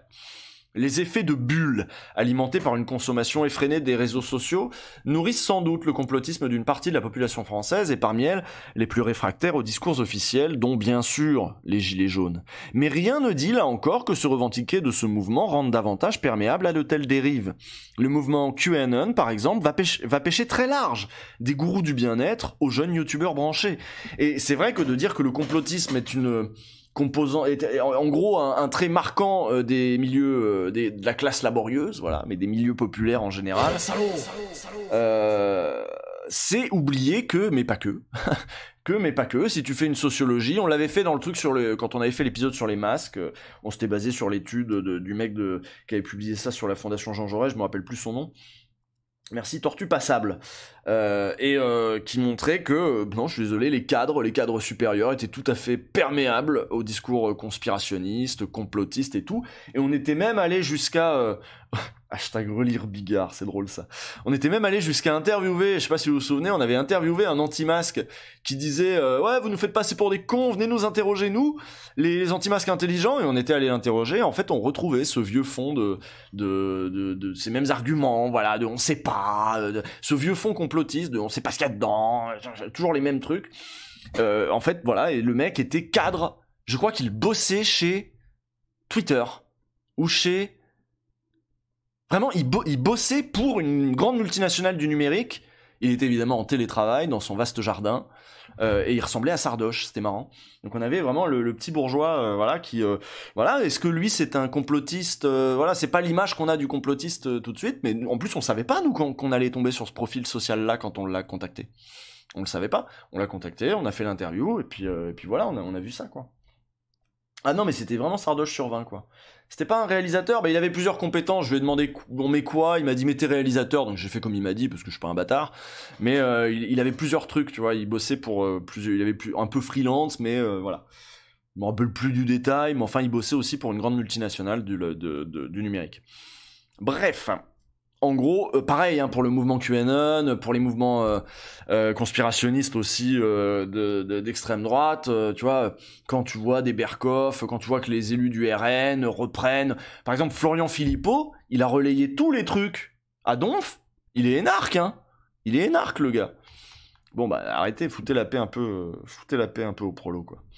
Sur le mode opératoire, enfin, des citoyens peinturlurés à l'allure baroque qui se filment et font des selfies dans les couloirs en marbre du Capitole, le tout dans une ambiance de désorganisation évidente, ont contribué en France à filer l'analogie. C'est-à-dire qu'il y a un point commun, certes, c'est le fait que c'était le bordel, et le fait qu'il y avait des costumes folkloriques, et pourquoi pas des peintures de visage, etc.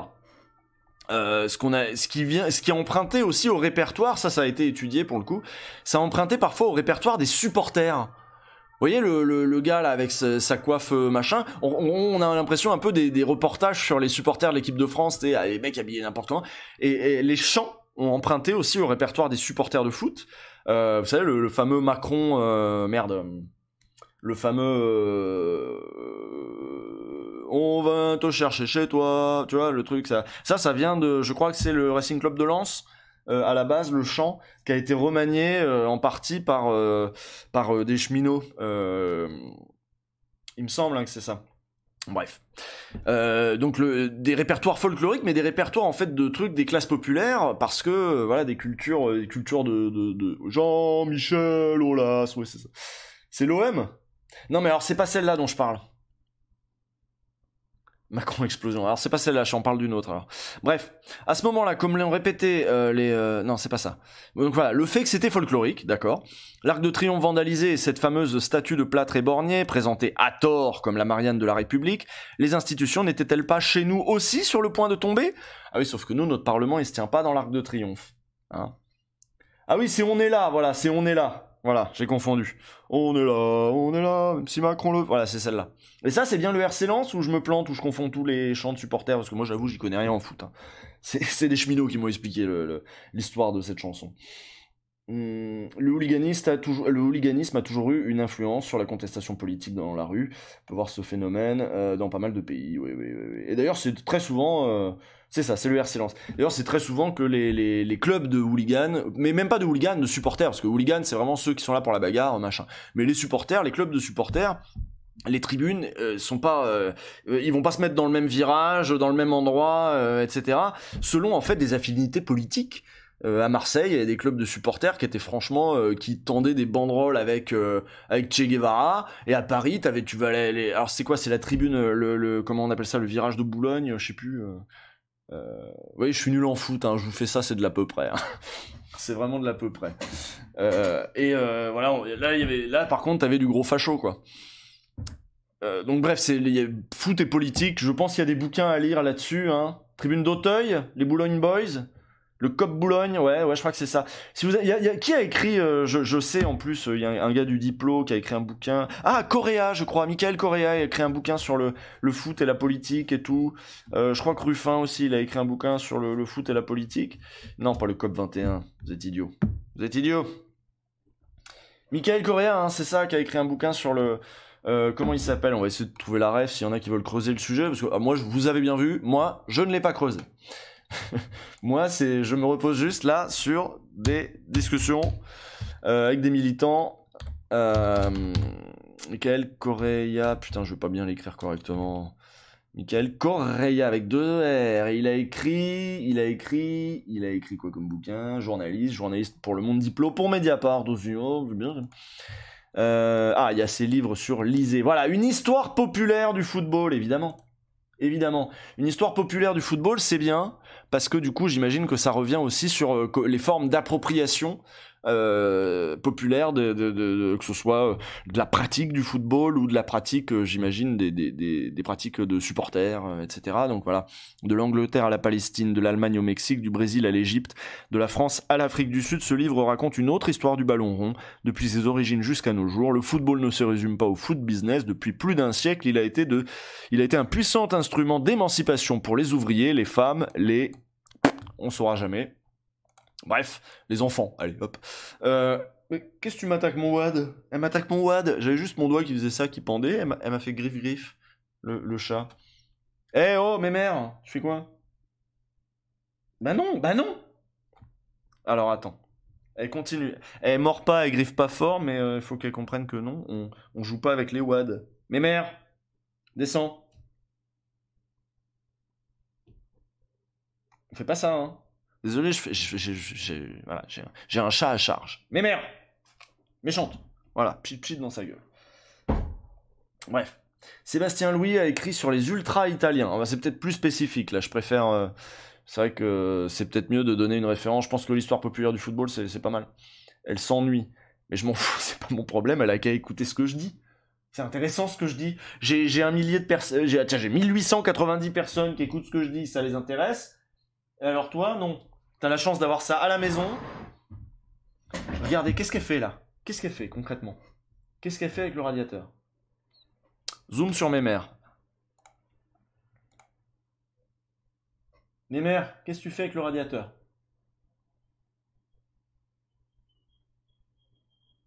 Ouais. Bon, bref, désolé. Il faut, voilà, j'ai un chat à charge, comme je disais. Bref, on poursuit cet article qu'on n'a toujours pas fini. Il est quelle heure? Il est 15h30, ça va, on a le temps. Fais-lui des câlins. Mais non, j'ai un pull noir. Elle va me foutre des poils de chat partout. Donc je peux pas lui faire des câlins là. Je suis obligé de la chasser. Je suis tout en noir. Je suis vraiment superficiel. Hein. Je suis désolé. Non, ça on l'a déjà lu, c'est pas ça. Ça on va le fermer, voilà, on l'a déjà lu.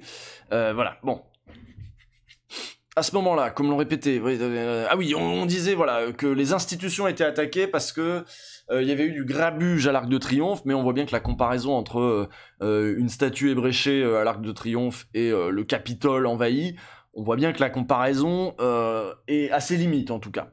À ce moment-là, comme l'ont répété les commentateurs politiques, Emmanuel Macron a eu peur pour les institutions et donc pour lui-même. Mais il s'agissait, à l'issue d'une manifestation très tendue, d'érafler un symbole inerte du pouvoir, ce qui place l'opération à 1000 lieues de la charge sur le Congrès américain, au lieu du pouvoir législatif, avec le soutien d'un président en exercice.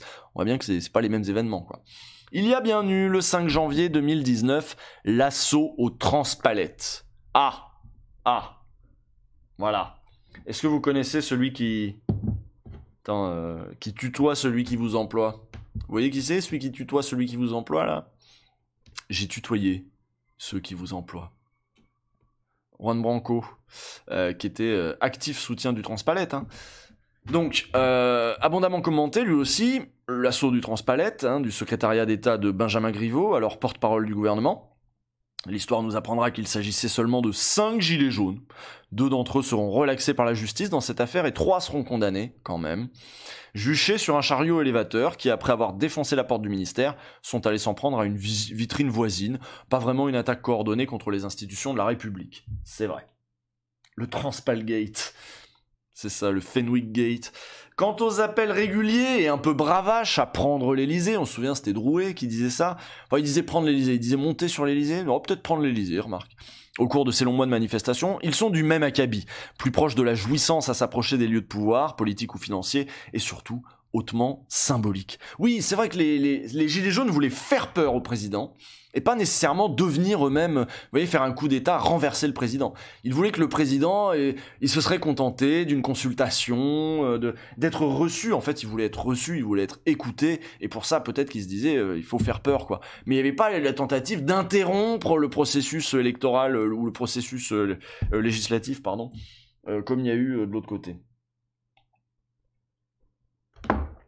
On arrête de bâcher gratuitement Juan Branco, c'est pas un mème. Ah bah si, c'est un mème, hein. Enfin, l'aspect Non, je vais pas vous raconter ça. Bref, enfin, l'aspect insurrectionnel, parfois émeutier des samedis jaunes, où sont agrégés bien d'autres groupes militants, antiracistes, climatiques, syndicaux, résulte d'une confrontation assidue et régulière avec les forces de police aux techniques de maintien de l'ordre répressif dénoncées jusque sur la scène internationale, à tel point que les violences policières sont venues s'ajouter à l'arc des revendications initiales. Donc en gros, les débordements en manif avaient sans doute aussi à voir avec le maintien de l'ordre et les techniques de maintien de l'ordre utilisées depuis déjà quelques années.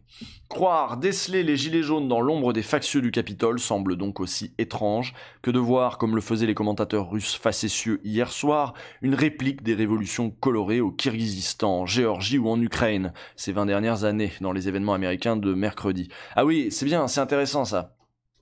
Du coup, ils prennent, du coup, Mathilde Goanek et Hélène Salvi disent regardez ce que les Russes eux voyaient. Les Russes disaient regardez, c'est comme la révolution orange en Ukraine ou celle au Kirghizistan, en Géorgie. Vous voyez bien qu'en fait, on peut comparer tout avec n'importe quoi. Et d'ailleurs, les autres le font et nos comparaisons ne valent finalement pas mieux que celles qu'ils font là-bas. Le trait commun, en revanche, peut être que chaque dirigeant politique y projette ses propres effrois et fantasmes. Voilà la conclusion habile de Mathilde Goanek et... Non, je raconte rien. Non,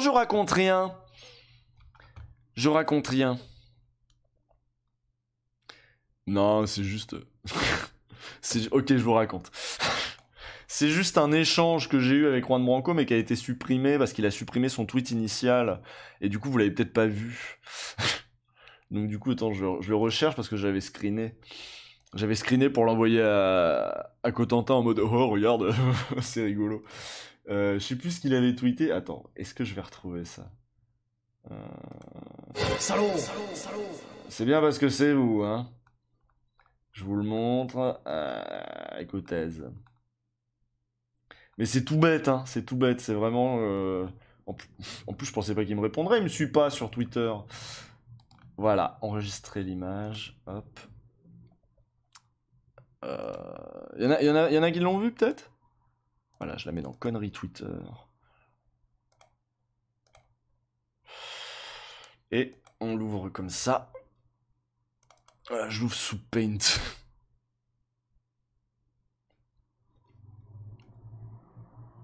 Voilà, je vous ai recalé l'échange. Non mais c'est vraiment bête. Hein. Il avait écrit le plus grand argument contre ce pouvoir et son incompétence la plus crasse. Et moi j'avais juste répondu, vous avez une rage incroyable. Et il m'a répondu, tu veux pas aller troller les comptes de macronistes. Attends, qui m'appelle? Je suis en live, je peux pas répondre. Tu veux pas aller troller les comptes macronistes? Voilà, c'était juste ça. Et puis après, il avait tout supprimé. Donc, c'est rien de bien, rien de bien méchant. C'était un peu rigolo. Pas ouf. Moi, je trouve que c'était rigolo.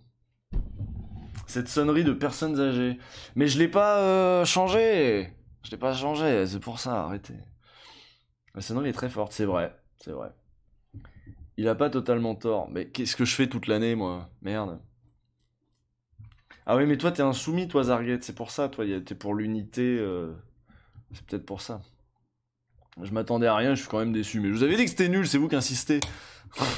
Bon, alors celle-là, on n'a pas le temps de la lire. Et il reste l'article de Sciences Po au cœur du pouvoir d'Olivier Duhamel.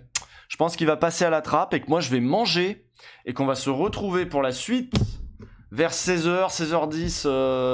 Ouais, c'est ça, je vais manger. Et on se retrouve vers 16h, 16h10 pour parler du triangle et de l'hexagone. Réflexion sur une identité noire. Oh non, bah oh non, oh non, oh non. J'ai faim. J'ai faim, il est moins 20. Je pense que du coup, je pourrais tenir mon truc de 16h05 max. Trop prévisible. Ah bah je vous l'ai dit, hein, s'il y a des votes, c'est pas pour rien. Hein. C'est que ceux qui vont passer à la trappe, c'est ceux qui arrivent à la fin des votes. Fallait voter pour autre chose si vous êtes si vous vouliez avoir cet article-là, fallait qu'il soit premier. Les deux premiers, voilà. Hein? On va faire quoi nous? Bah je vais vous envoyer raider, je sais pas qui, mais qui c'est qui est en discussion là? Qui c'est qui fait des trucs un peu discussion? Pas grand monde. Hein. Ah, il y a Astronogeek. Non, mais je vais pas vous envoyer sur Astronogeek. Arnaud de sa mère. Il stream du... Mais qu'est-ce que c'est? Ça devient n'importe quoi, Twitch. Ça devient n'importe quoi, Twitch. Marvel Fitness, non mais ça va pas. Le vote est truqué. Bon, sinon, hop, je reviens dans... Bah, sinon, il y a Atomium, il y a Nathalie sur Monster Hunter Rise, il y a Angle Droit, il y a Trinity sur Final Fantasy.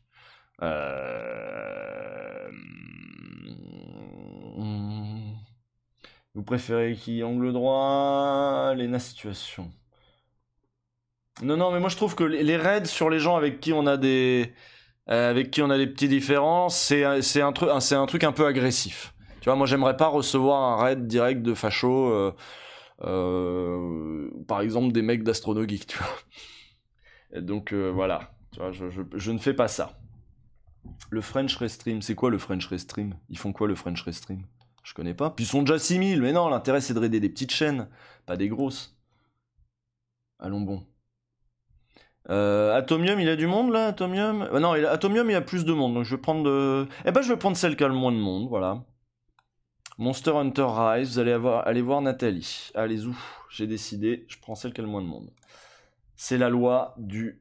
c'est ça être de gauche. Voilà, c'est essayer de compenser. C'est être au service de l'égalité et de la justice.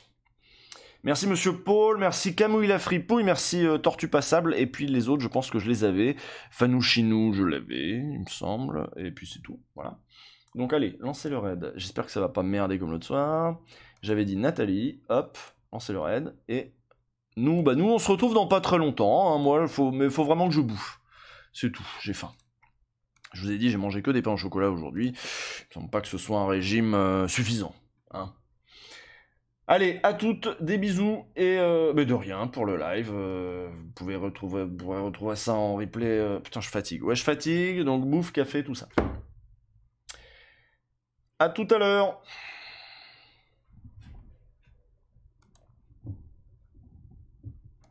Et je coupe le stream.